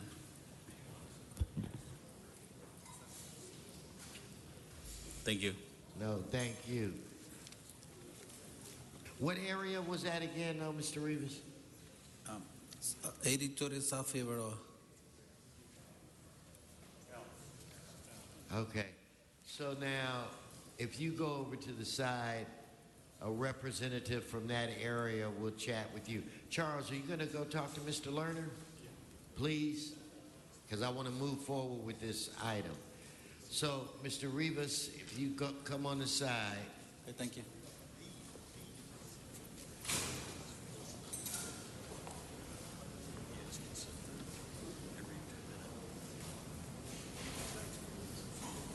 Okay, you know what I think we'll do? Let's allow a minute for the conversation to continue on the side, and we'll move to item 9.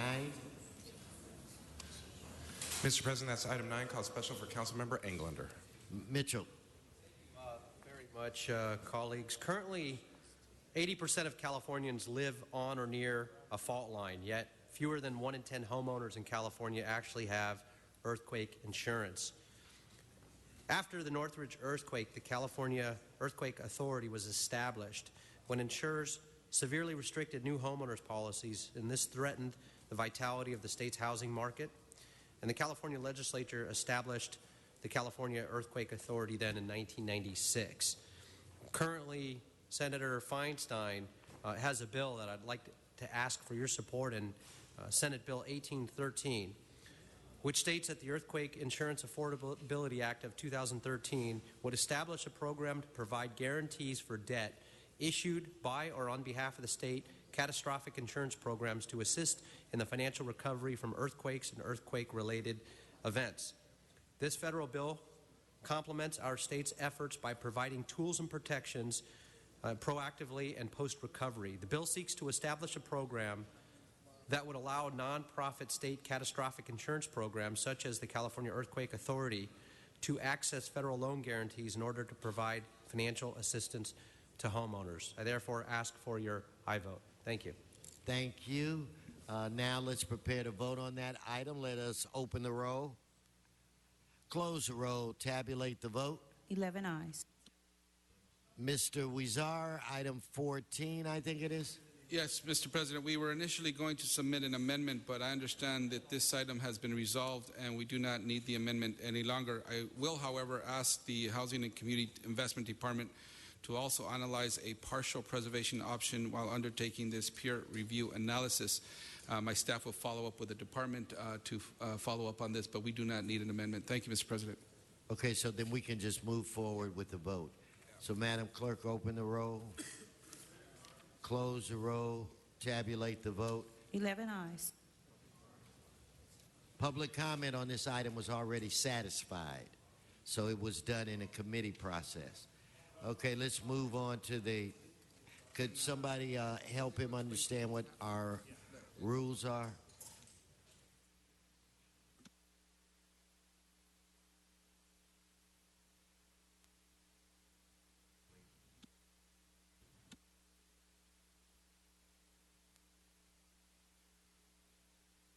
Have we sorted everything out?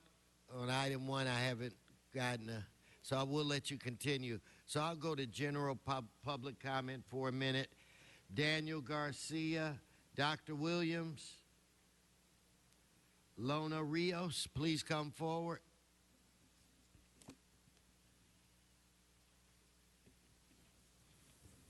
Dr. Williams. Dr. Tom Williams, Sierra Club, Angeles Chapter, Fracking Oil and Gas Committee, co-chair. When will we start seeing any proposed ordinances for the prohibition on high pressure or unconventional stimulation? We can't really get started with anything until that prohibition is in place. So I would assume that the city attorney will be progressing fast on that one, because elsewise, item 41 and others that have already been approved will just be sitting there doing nothing, because there's no schedule on anything with these various resolutions for fracking, for acidization, for acidizing. So we're quite concerned about the schedule. When will the city attorney have a proposed prohibition ordinance back to city council for their consideration in committees? We're also looking at more than just stimulation. The entire municipal code regarding the oil drilling and production districts needs to be revised. People are confused as to what's happening because there's no requirement for real public participation as there is in the county of Los Angeles in Baldwin Hills. So a lot of people are looking at the revision of Section 1301, Article 3 of the LA Municipal Code. So we'd like to have a time frame on both the prohibition ordinance and the ordinance for the amendment of the entire Section 1301 oil and gas for the city of Los Angeles. Thank you. Thank you, Dr. Williams. Again, Lona Rios, please come forward. Daniel Garcia, followed by Patricia McPherson. Please come forward.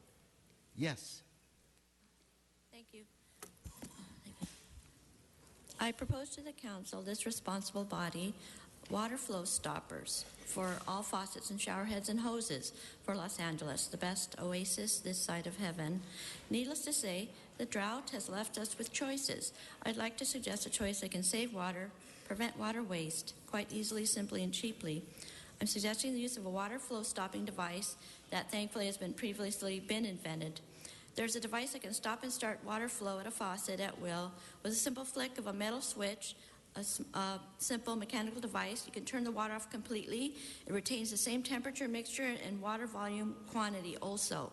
And then by just turning the switch the other way, the water comes on exactly as before. Some of you may know of those devices, but that would it was previously used in laundry room wash basins or in commercial kitchens. It's really too small to be considered a piece of equipment, really, just a few inches in diameter and depth, and not a very involved mechanism. But it could be very cheaply manufactured for all sorts of faucets in our kitchens, bathrooms, and even for commercial operations. And actually for apartment buildings, using these would be most effective since most apartment dwellers don't pay the building water bill. Water-saving priority may be non-existent regarding saving water. So when you're soaping up things from dishes to bodies to cars, you could be turning the water off because it actually does get in the way. And it takes so much time and energy to keep turning the faucet handles off and on and readjusting the water temperature and stream flow each time, so people are not geared up for saving water with our normal faucet and flow system. So this little gadget can save that 20% called for by the governor easily, I think, for conservation, water consumption flow. The water device hooks onto the end of the spout of the fixture. Thank you very much. Thank you for coming down. Mr. Garcia, followed by Patricia McPherson, followed by John Walsh.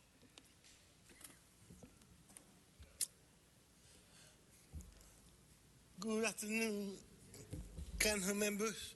I want to say that about the issue on public housing, and the hot issue being regarding public housing that is probably not set to be accessible and affordable to everybody. I want to say also that the issue here seems to be that public shelters are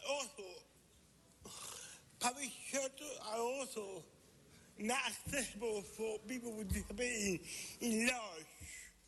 So I need you to listen to me that public shelters should be accessible and accessible for everybody, not just for people who are in need, but there are also people who are in wheelchair, like myself. So I just want to tell you that please make public shelter a more accessible community. Thank you very much. Thank you. Patricia McPherson. Okay, John, did he leave? Mr. Walsh? Or where? Hi, I'm Patricia McPherson. Oh, there you are. I thought you were just the gap. Okay, welcome. Yeah, it kind of overshadows me at times. Patricia McPherson, I'm speaking on behalf of the Sierra Club and Grassroots Coalition. This is regarding the oil field gas issues. I want to thank council members here for their vote regarding the moratorium, which we support. But I would also like to draw your attention and support to what Dr. Williams just had to say regarding a time frame for getting the ordinance pushed through.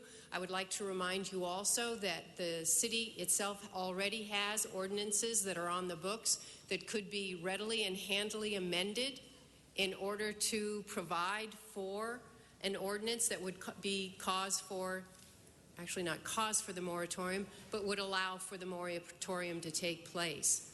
And I would also, speaking as someone from the west side, Mr. Bonin's district, I'm a little at a loss as to why the underground gas oil operations have been excluded for a clarification, because we do have fracturing and things like that that happen there as well.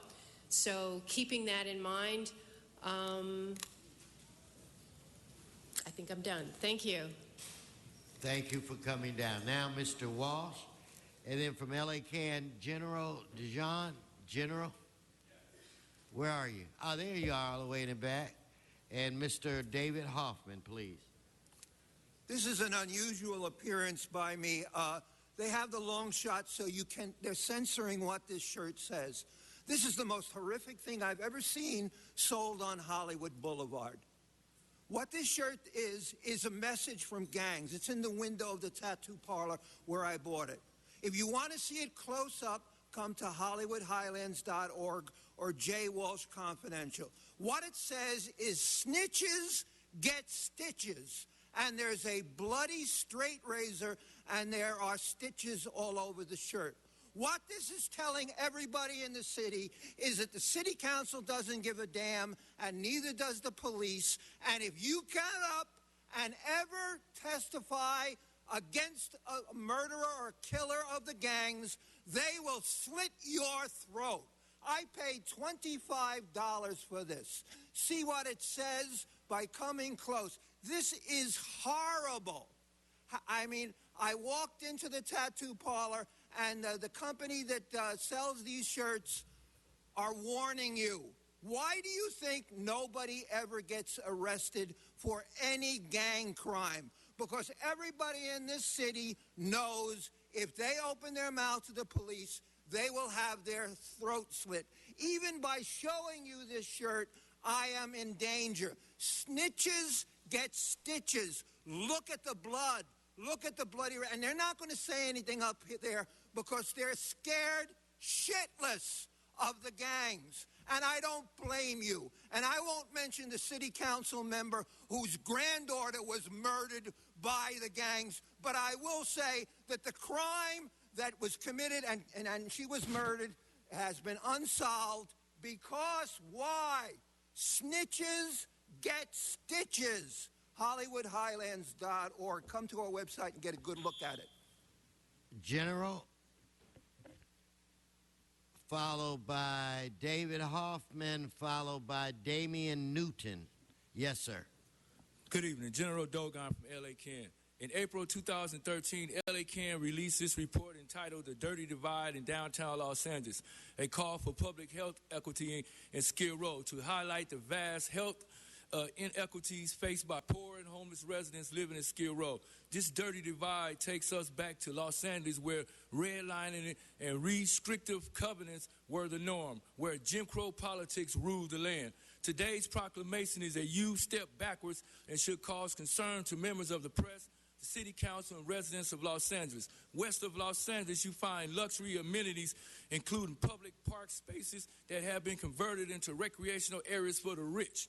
You actually find foosball tables, his and her swings, tables, bar stools, and benches, and places where hard to find parking once stood. All enforcement west of Los Angeles is non-existent, with restaurant and shop owners illegally placing tables and chairs on public sidewalk. And when a few citations were finally issued, the response of CD14 was to fast-track a permit process. When a few jaywalking tickets were given recently to white folks, the LAPD fell over itself in a town hall meeting to explain itself. Meanwhile, east of Main Street, you are arrested for sitting on the sidewalk. In the first 3 years of SCI policing, 36 citations were handed out. There are no benches and no furniture structure for black folks to sit on. We can't even find trash cans in our community. For the last 8 months, we have been involved with CD14 working group trying to do something as simple as place trash cans on Skid Row. 8 months, we have secured 15 trash cans that have been placed and removed 3 or 4 times over. The homeless situation continues to grow. Basic health infrastructure is denied to residents, mostly black in the area. We adamantly oppose any resources going west of Los Angeles until our basic human rights are met east of Los Angeles. I'll call on City Council to make our Thank you very much. Mr. Hoffman. No, your time. We got to move on. David, come on. General, your time is up. David Hoffman, you're disrupting the meeting now, General. Sergeants, help him find his way to his seat. Mr. Hoffman, followed by Damian Newton. Yes, sir. I want to speak about the crisis in Ukraine and its impact on Los Angeles. We have egomaniac's finger on the nuclear button. The Republicans are egging him on, telling him he's not doing enough fast enough. The media is 100% behind this confrontation, only telling 50% of the truth. Frankly, Americans, I think, are tired of regime change after regime change after regime change. Most of us thought that after Bush, Obama was going to quit this behavior, but that's not the case. In fact, he's intensified it with Libya and then Syria and now Ukraine. And it always seems to be backed by the worst elements, like in Syria, in Egypt with the Muslim Brotherhood, Al-Qaeda groups in Syria, and now the neo-Nazis in Ukraine like Right Center, Svoboda, and Bandera. We're headed for nuclear war with Russia. We need to change directions. We need a new geometry. We need an alliance with Russia, China, India, and the United States. A new economic alliance. Collaboration, not confrontation. For development, forget about Wall Street. They're bankrupt. The EU's bankrupt. Pass the Glass-Steagall. Regulate the swindlers. Make them pay for their own gambling losses. No more gambling with our FDIC deposits. No more taxpayer bailouts. No more slashing budgets to the bone. Let's get back to the Hamiltonian system of credit for nation-building projects like NWAPA, take care of our drought problem. It's a continent-wide water project to bring the water down from Alaska, northern Canada, building... Thank you. So if I can get Mr. Newton. And I'm assuming with Mr. Young or Master Young Newton. Welcome again. I'll go as quickly as I can. Thank you. This weekend is the Los Angeles Marathon, and in years past, this has meant that on early Sunday morning, in years past, that marathon would open up its route to bicyclists. When the LA Marathon stopped doing this, thank you. When the LA Marathon stopped doing this a couple years ago, the cyclists kept coming anyway, and it created basically it created a small public health hazard and public safety hazard as hundreds and sometimes even over 1,000 bicyclists would try to ride the route that was already closed off, but they were riding in a pack, in a group. In recent years, a group known as Wolfpack Hustle, some of you are familiar with them, because they sponsor races around the city, has taken up trying to help and worked with the LAPD to keep this a safe event. True, they would charge a little money, but those were for equipment and for insurance for the riders. Earlier this week, Wolfpack Hustle was notified by the Bureau of Street Services that they were in violation because they did not pay $100,000 for a street permit. The LAPD support for the ride was canceled, and now with just a few days before the ride, the Hustle has intelligently canceled the race and tried to get the word out. The problem is, even if they get the word out to every member, you'll still have hundreds or possibly even thousands of cyclists showing up at the start of the LA Marathon route at 3 in the morning to go for a bike ride, and they will go for the ride. Best case scenario for the city is this could create a public relations problem if they manage to disrupt the ride before it started. Worst case scenario would be that this is a health problem if any of the riders get injured on the route, a route that in the past couple of years had LAPD support. I don't know if anything can be done at this point, but if anything can, you're the ones to do it. I had tried to bring a copy of the letter, but I work from home. My printer broke. I can email it to anyone who's interested. Your offices know how to get in touch with me, Damien@streetsblog.org. Give me about 20 minutes to get home. Thank you all. Thank you. Okay, so now what we're going to do is those of you that have general public comment cards, we will get to you. We're going to deal with a couple of items before we do that.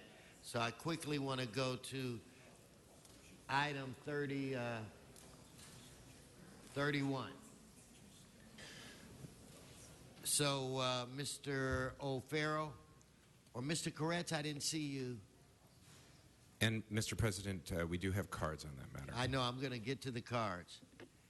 Did you want to, are you push the button for item 31? Yeah, I just wanted to Okay, why don't comment. you let me get the cards? We have, I think, 3 cards.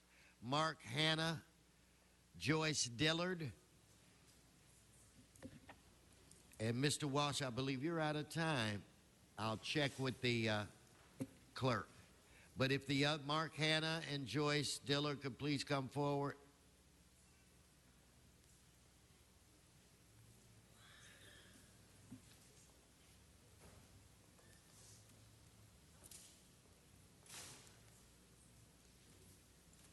Please, don't be shy. Good morning, Mr. President, members of the council. My name is Mark Hanna. I am the chief engineer for this project. And on behalf of Lauren Bond, the artist and visionary of this project, the Metabolic Studio and the entire project team, we appreciate you hearing the CEQA document in front of you today. This is a very technically challenging project. At latest count, we are up to 22 permissions required, and we're well on our way, permits and whatnot. And fortunately, this project is enjoying nearly universal support by those who have taken the time to understand it. As Mayor Garcetti was quoted in a letter to the State Water Resources Control Board, the idea of connecting the river to the land and to once again rely on the river for beneficial use is at the heart of the city's Los Angeles River policy. We are very excited about this project, and it is moving forward rapidly, and we appreciate your time in hearing it. We're also here to answer any questions, should you have any. Thank you. Ms. Dillard? Thank you. Yes, Joyce Dillard. I sent in some comments in writing, but I want you to understand the complexities of this. MTA has to declare this surplus, and it has to go through the process that the state of California allows before it can be sold to Metabolic Studio. This is not a city project, it's a private project using WRDA funds. That's federal funding for water resources that is used for flooding, as what happened in the county last week and what happened in other parts of the country. It's not for art projects. Water rights are very complex. And again, with WRDA funds, you need the National Environmental Protection Act. You need alternatives. You just can't have one, the water wheel. That's not what this is about. This is about protection of the public with taxpayer funds, not only locally, but nationally. So you're not really considering the need of flood in this. You're considering the LA River and what you want to do for tourism with it. And it's very disheartening because with this, it's on an earthquake fault zone, which is the MTA property, 2 parcels. The other parcel is LA City. It's a methane buffer zone. The other parcel is state. You haven't had the approvals on that, any commissions regarding the state parks for this. Everything's assumption. And what's also very difficult is that it involves railroads. Federal Railroad Administration has to have something to say about the MTA. This isn't a done deal. You are committing city funds for the Army Corps Permit 408 if you approve this. You have to have local matches. It's very, very complex. And unfortunately, this really isn't about an art project. This is a public works project being disguised as an art project, and it shouldn't be. This should be taken off the table for the location it's in, put it on a parcel that has no problems. You can't take from the river. You haven't considered the adjudication of the upper LA River, nor have you Central Basin and all the water rights issue involved. Thank you very much. Okay, now, Mr. Koretz, before I get to you, I want to defer to Mr. O'Farrell, and then we'll hear from you, sir. So, Mitchell O'Farrell, the floor is yours. All right. Thank you, Mr. Chair. This is so much more than just an art project. We waived this out of my committee because it is privately funded by Metabolic Studios and Lauren Bond. It's creative and inspired. Everything old is new again. Some 100-plus years ago, back in the 1860s, 150 years ago, we had 9 water wheels on the Los Angeles River, and it was a very organic approach to watering our fields to grow food. So it is a demonstration project, but it will have practical uses, and that is it will deliver water to the new state park, other public properties. It is something that is important to get right, and I think that it could eventually, without getting ahead of myself, lead to other type of uses. And, you know, we really need to think about water and the growing insufficiency of water that will soon affect Los Angeles. And this is one project, I think, that will be more than symbolic. It will also demonstrate what is possible with reintroducing water wheel use along the Los Angeles River. I wholeheartedly ask for my colleagues' support on approving this M&D. So thank you so much, and I commend Metabolic Studios for this wonderful visionary idea that you're bringing to us. Thank you. Mr. Koretz. Thank you, Mr. President. As we're in the process of freeing the river from its concrete shoes, I'm thrilled to see Metabolic Studios water wheel leading the way to bring it artfully back to life, and doing so by creating its own energy. It's the type of thinking that we need to lead us into a sustainable energy future.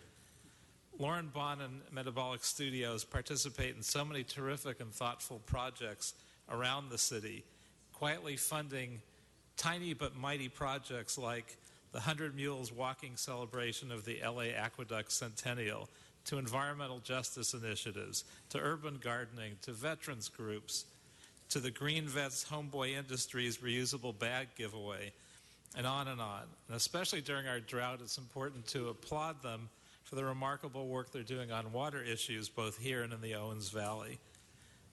I believe the water wheel will be a symbol of LA's promise for a sustainable future and a community builder for people living nearby.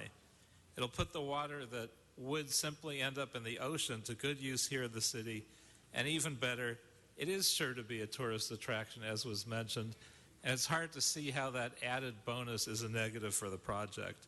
So we thank you, Lauren, and your team for all your amazing work, and through your artwork, giving us new ways to look at and revitalize our urban landscape, our river, and most importantly, our water supply. I think this is great, and I encourage an aye vote. Thank you. Okay, let's prepare to vote on this item. Let's open the roll. Close the roll. Tabulate the vote. 11 ayes. Mr. Buscaino, what item is that? 10 for you, Yes, quickly? sir. Yes. Colleagues, want to briefly speak in support of this resolution before you of AB 1532, introduced by my friend Assemblymember Mike Gatto in response to a similar motion I authored urging Sacramento to increase penalty for hit-and-run crimes. Last year, the LAPD reported on the full scope of hit-and-run crimes in the city. They told us that there are over 20,000 reported instances of hit-and-run crimes, thousands of injuries, and roughly 30 fatalities per year. They also pointed out two significant challenges we face to address the situation. Not enough witnesses come forward with information, and penalties at the state level are not strict enough to disincentivize drivers from fleeing the scene of an accident. I'm proud to work alongside my colleague, Mr. Englander, on this issue. This legislation will take steps to correct that problem by ensuring that drivers who commit hit-and-run crimes lose their ability to drive and be a menace to other drivers, cyclists, and pedestrians. As you all know, Los Angeles is leading the way in working to change the culture and ensure that hit-and-run crimes are treated with the seriousness they deserve. And supporting this legislation will continue these efforts. I ask for an aye vote. Thank you, colleagues. Thank you. Let's prepare to vote on. Oh, Mr. Englander, I'm sorry. Yeah, thank you. And I'll be brief. I just ask, too, that we vote in support of this and send this urgently forthwith and ask for the legislature to immediately take action on this. And I support Joe Buscaino and all his efforts on this. It's critically important. It's crazy that we treat hit-and-run incidents like accidents, and we've rephrased those here in Los Angeles with the Los Angeles Police Department to track those not as accidents but as crimes, which is exactly what they are. Those cowards who hit people, cyclists, pedestrians, and drive away. We should track them down as the criminals they are. We should hunt them down and use everything we possibly can to enforce penalties and go after those vicious criminals. So I ask for your aye vote as well. Thank you. Okay, and I think the mayor will be out of town, so I don't know what we get with the super forthwith unless he could get to me in enough time. But I would just say let's go forthwith and let's prepare to vote. Let's open the roll, close the roll, tabulate the vote. 11 ayes. Okay, so it's my understanding that we've made arrangements on item 1. Mr. Parks. We'd like to record to reflect that Building and Safety has made a correction on a math error and also has reduced some administrative fees to where the current bill will be $2,408.82. And what address is that, Mr. Parks? Pardon? What address? That would be L on oh, so it's on Figueroa? 8030 South Gotcha. Figueroa. Okay, then. It would be reduced to $2,408.82. Okay, let's vote on that one separately. Request from the clerk. So let's open the roll, close the roll, tabulate the vote. 11 ayes. Okay, Mr. Clerk, why don't we dispense with the remaining items in section 1? Very good, sir. If council would indulge me, it would be best to take 2 votes. First, on the items that the department recommends to be received and filed in as much as the liens have been paid. And those are items C, F, G, H, J, and M. Okay, so without objection, let's vote on those items. Let's open the roll, close the roll, tabulate the vote. 11 ayes. Okay, what's the second vote, Mr. Clerk? Mr. President, that leaves items A, B, and E for council's consideration. Okay, let's prepare to vote. Let's open the roll, close the roll, tabulate the vote. 11 ayes.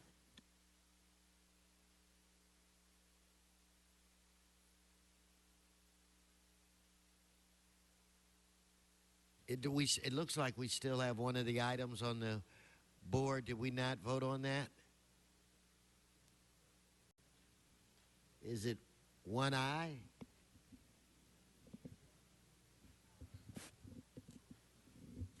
It's on item 1. Sir, and it's at the north. We should vote on one aye then for adoption as submitted by the department. So let's open the roll, close the roll, tabulate the vote. 11 ayes. Okay, can we recess the regular meeting and move into the special meeting. Would you please call the roll? Very good, sir. Blumenfield, Bonner, Buscaino, Cedillo, Englander, Fuentes, Huizar, Carrasco, Corrigan, Labange, Martinez, O'Farrell, Parks, Price, Wesson. 11 members present and a quorum, Mr. President. Thank you. So, Mr. Parks, you want to move to item 41 at this time? Yes. Yes. Go I'd right just ahead. like to make comments about some people that are here. I think No, go right ahead. Okay. We've explored a great deal of issues dealing with fracking earlier this week, but I have been working with an organization and a group of people for the last almost 10 years, and several of them are here today, and I'd like to ask them to stand. Gary Gless. Also, we have Paul Farisi. We have Dr. Clyde Thomas Williams. And then some members that are not here is Margaret Cheeseborough, Dr. Ken Guy, Margaret Bowers, Aura Walker, and Rand Paulin. And then we have one of their and they represent the Citizen Coalition for Safe Communities. And one of their sister organizations, Ms. McPherson, spoke earlier on public comment from the Grassroots Coalition. But this is an organization that has probably made a greater impact on the environment and dealing with fracking and oil drilling really in 3 different jurisdictions, whether it's dealing in Culver City, in the county of Los Angeles, and also the city of Los Angeles. We have seen that they came together in 2008 as a number of residents in the county with the main purpose of protecting the environment and the health and safety of LA County. They were looking at regulations and other decisions, particularly those based on risk assessment that have failed to adequately protect the human health. They also have alerted and educated and empowered many communities and residents to inform them during public comment on projects that negatively impact the community. These are things that they've done as a group. But before I came on council, I recall that they also took a very active role when Stocker Oil was also putting forth a proposal for a power plant. And they got in front of that and made sure that that power plant did not get built in the middle of a residential area. And they also were on the forefront of when the first releases came about in the oil field, in which fracking caused a great deal of concern. Some of the things that they've worked with the 8th District on is way back in 2008, the city of LA, when we had a environmental affairs department, actually responded to the county's or to Stocker Oil's standards, community standards report environmental impact. And the city required our environmental affairs personnel to respond. They attended meetings, this organization attended meetings at the Consolidated Realty Board in which these things were discussed. That report went forward to advise the county and variety of citizens of what the impact was on the region as it related to oil drilling. That report is in our files since 2008 and has served as a guideline really for our most recent response when we responded to the state's issues dealing with the Pavley bill. And so these are things that I thought was important that they have been at every meeting I know of that deals with fracking and oil drilling. They've educated so many people in our community that I just wanted to make sure that we acknowledge them and thank them and to be here again. And I know you were somewhat disappointed that this item wasn't on earlier the week, but you made the opportunity to be here today, and I appreciate it. But thank you for your ongoing effort, and we look forward to working with you on many more of these issues. Thank you, Mr. Parks. Yeah, and I ask for an aye vote on this motion. Thank you, Mr. Parks, and thank all of you for the work that you've done. Members, let's prepare to vote on this item. Let's open the roll, Madam Clerk. Close the roll. Tabulate the vote. 10 ayes.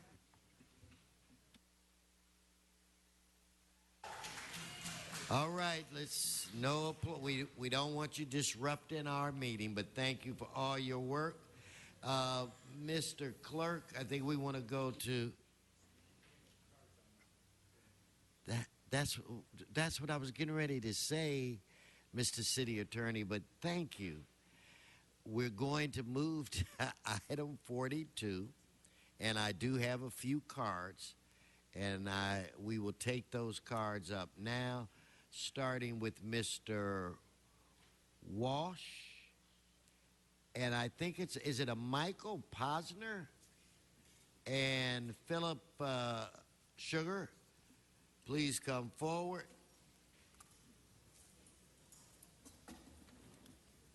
John Walsh, blogging at HollywoodHighlands.org or J. Walsh Confidential. This is, people don't understand. The city attorney, the deputy city attorneys have a union, just like coal diggers and miners have a union. And whenever it's the union versus management, John Walsh and his father and his grandfather and his great-great-grandfather and grandmothers will support the union.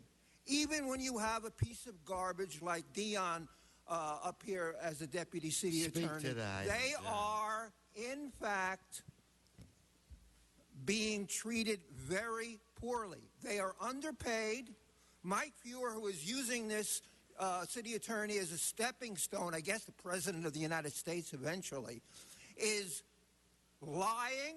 He's going to go in that back room and he's going to tell you that they don't deserve a raise. They deserve a raise.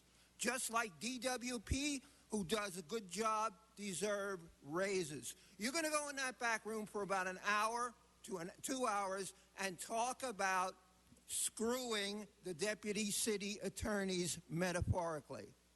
We want, notice this deputy city attorney's not up here. He's in the back now. He's not criticizing me. Stay on Dion, I 100% back every city attorney, deputy city attorney. They're underpaid, and Mike Fewer is overpaid. And if you want any more information, HollywoodHighlands.org. You can take back your 13 seconds. Thank you. So the other gentlemen that were here, please come forward. Mr. Sugar, Mr. Posner, I think. Yes, sir. It's Michael Posner, Mr. President. My bad. I represent 13 city attorneys who are part of the class action of attorneys who were subjected to the mandatory furloughs. The lawsuit filed by the Los Angeles City Attorneys Association and Ann Rosenthal was on behalf of all city attorneys who were affected by the decision that they suffer mandated furloughs. Approval of the settlement agreement and MOU will not result in the conclusion of litigation. The settlement agreement between the association and the city expressly excludes my clients from recovery simply because they are now retired. Their exclusion is arbitrary, discriminatory, inequitable, and sends the wrong message to the public and senior employees of the city. Moreover, the litigation involving the city won't end as absent resolution involving these 13 retired employees. Further litigation will ensue against the city for a breach of the MOU and against the association for breach of its duty of fair representation. I therefore urge rejection of the settlement until such time as my clients are included in the resolution. Thank you. Thank you. Okay, Mr. Sugar. Good afternoon, council members. I think some of you may remember my standing up here during the last 39 and a half years asking for money to settle major lawsuits involving the city of Los Angeles. I retired, but then found out that I was, for some reason, being excluded from recovering the monies that I lost over the 3 years when the furloughs were imposed. So I was thinking one of the prime questions that I was often asked in City Council by the members here was, does this fully and finally resolve the litigation? And I was always proud to say, yes, it does, because not only was it your concern, it was also our prime concern. You don't want to settle a piece of a lawsuit and then have it hanging over you. Duplication of attorney's fees, duplication of costs, duplication of works, potential for inconsistent results, goes on and on. Unfortunately, the settlement only involves, I shouldn't say only, It's 425 active city attorney staff members are going to be made somewhat whole. It's not complete, full compensation, but they're going to be made whole. You're leaving out 13 out of 425 individuals. Now, we have no desire to file a lawsuit. I personally have no desire to file a lawsuit against my former client, against my former council people that I represented for all those years.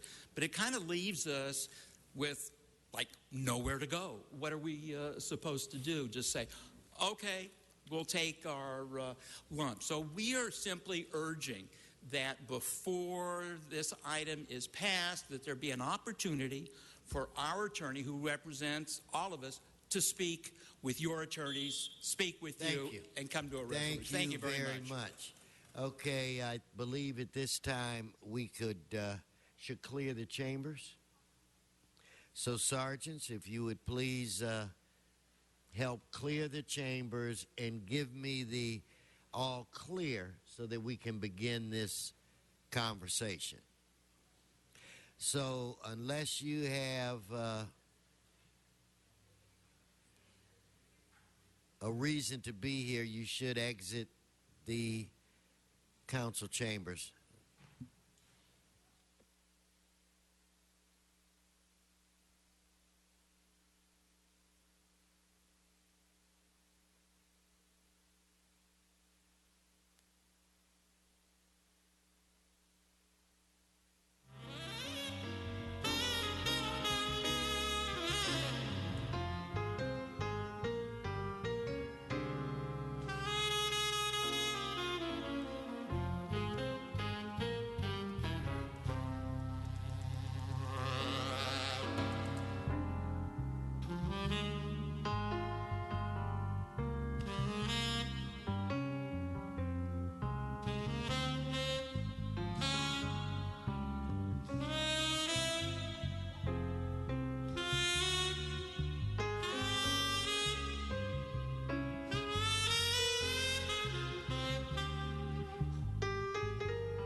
The average adult spends more than 8 hours in front of a screen each day. Children spend up to 4 hours. Studies show that sedentary lifestyles put you at risk for disease, even at an early age. But a healthy lifestyle is just a click away.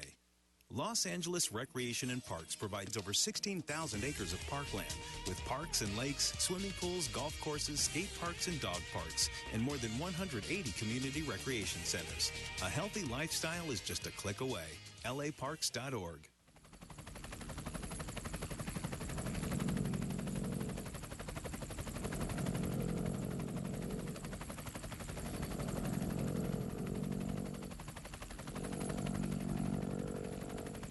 It just takes 1 cup. Every year, thousands of children in our community drop out of school, they quit on their families, they give up on themselves. But together we can change that. By sponsoring a child for the cost of 1 cup of coffee a week, you can provide a child with a mentor, a place to play, and a safe haven like Hollenbeck Pal. With 1 cup, I can play soccer after school. With 1 cup, it helped me get here to college, preparing for my future. It just takes a moment to change a child's life. Go to onecup.org and make a difference today.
Before we actually go live, we'll have to put the camera on Mr. Koretz. He's going to be roasted in a few weeks, and maybe somebody will get some ideas as to what they want to say. So, IT, get Koretz. I mean, I want a real tight shot.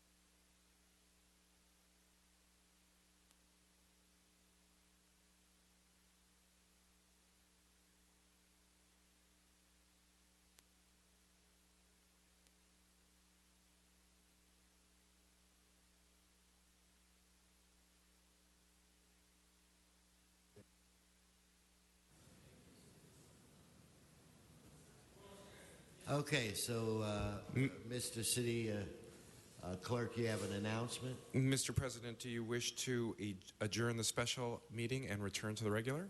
Yes, I do. Very good. That brings council to item number 8.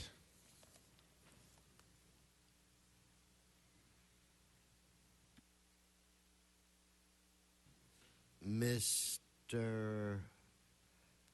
Say we're Bonin.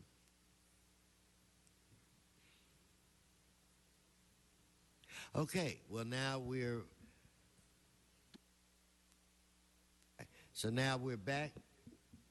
No, we're fine. We're back in session, and we can just take the.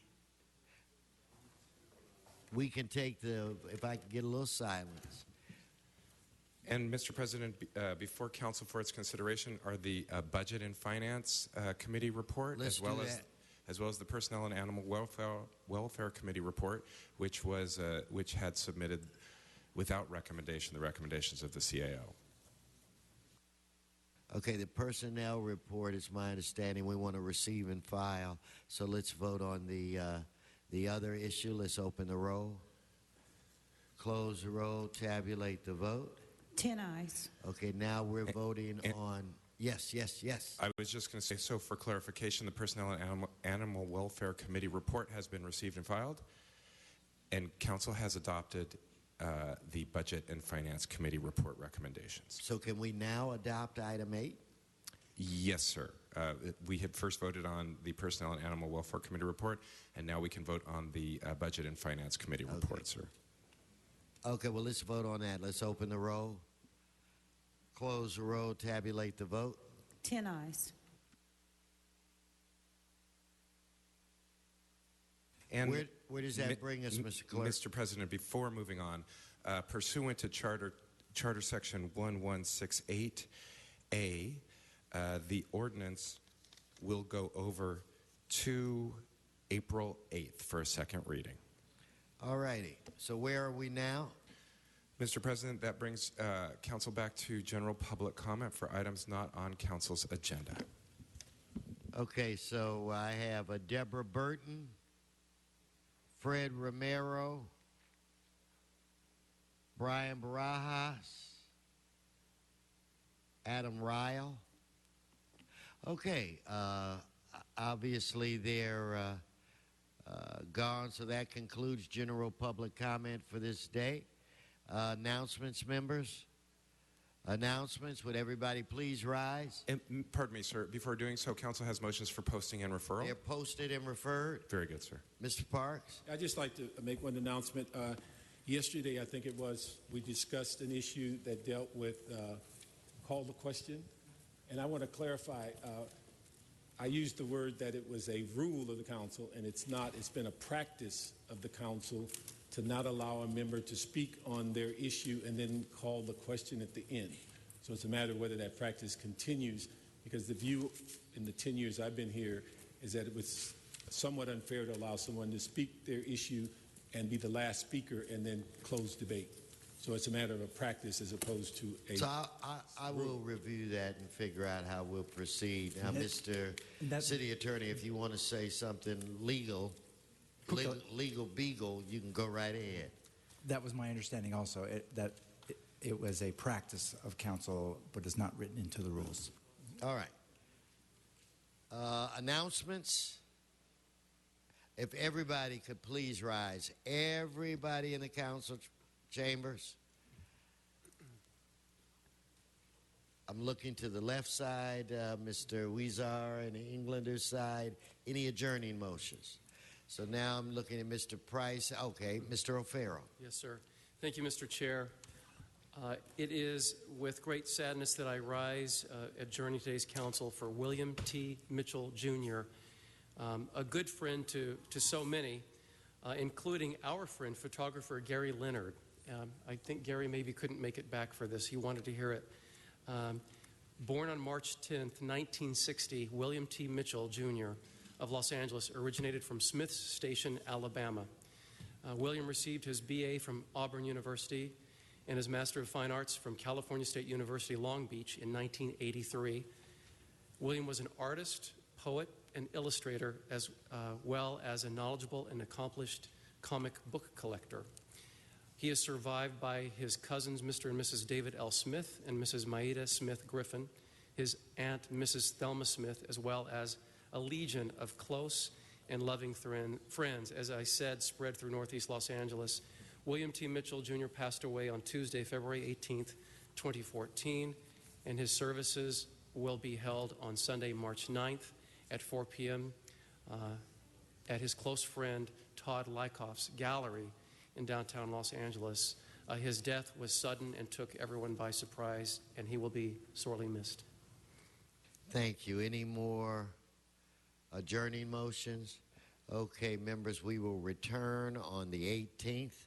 Those of you that are going to Washington, have a successful trip. The city needs you to do well. This council meeting is adjourned.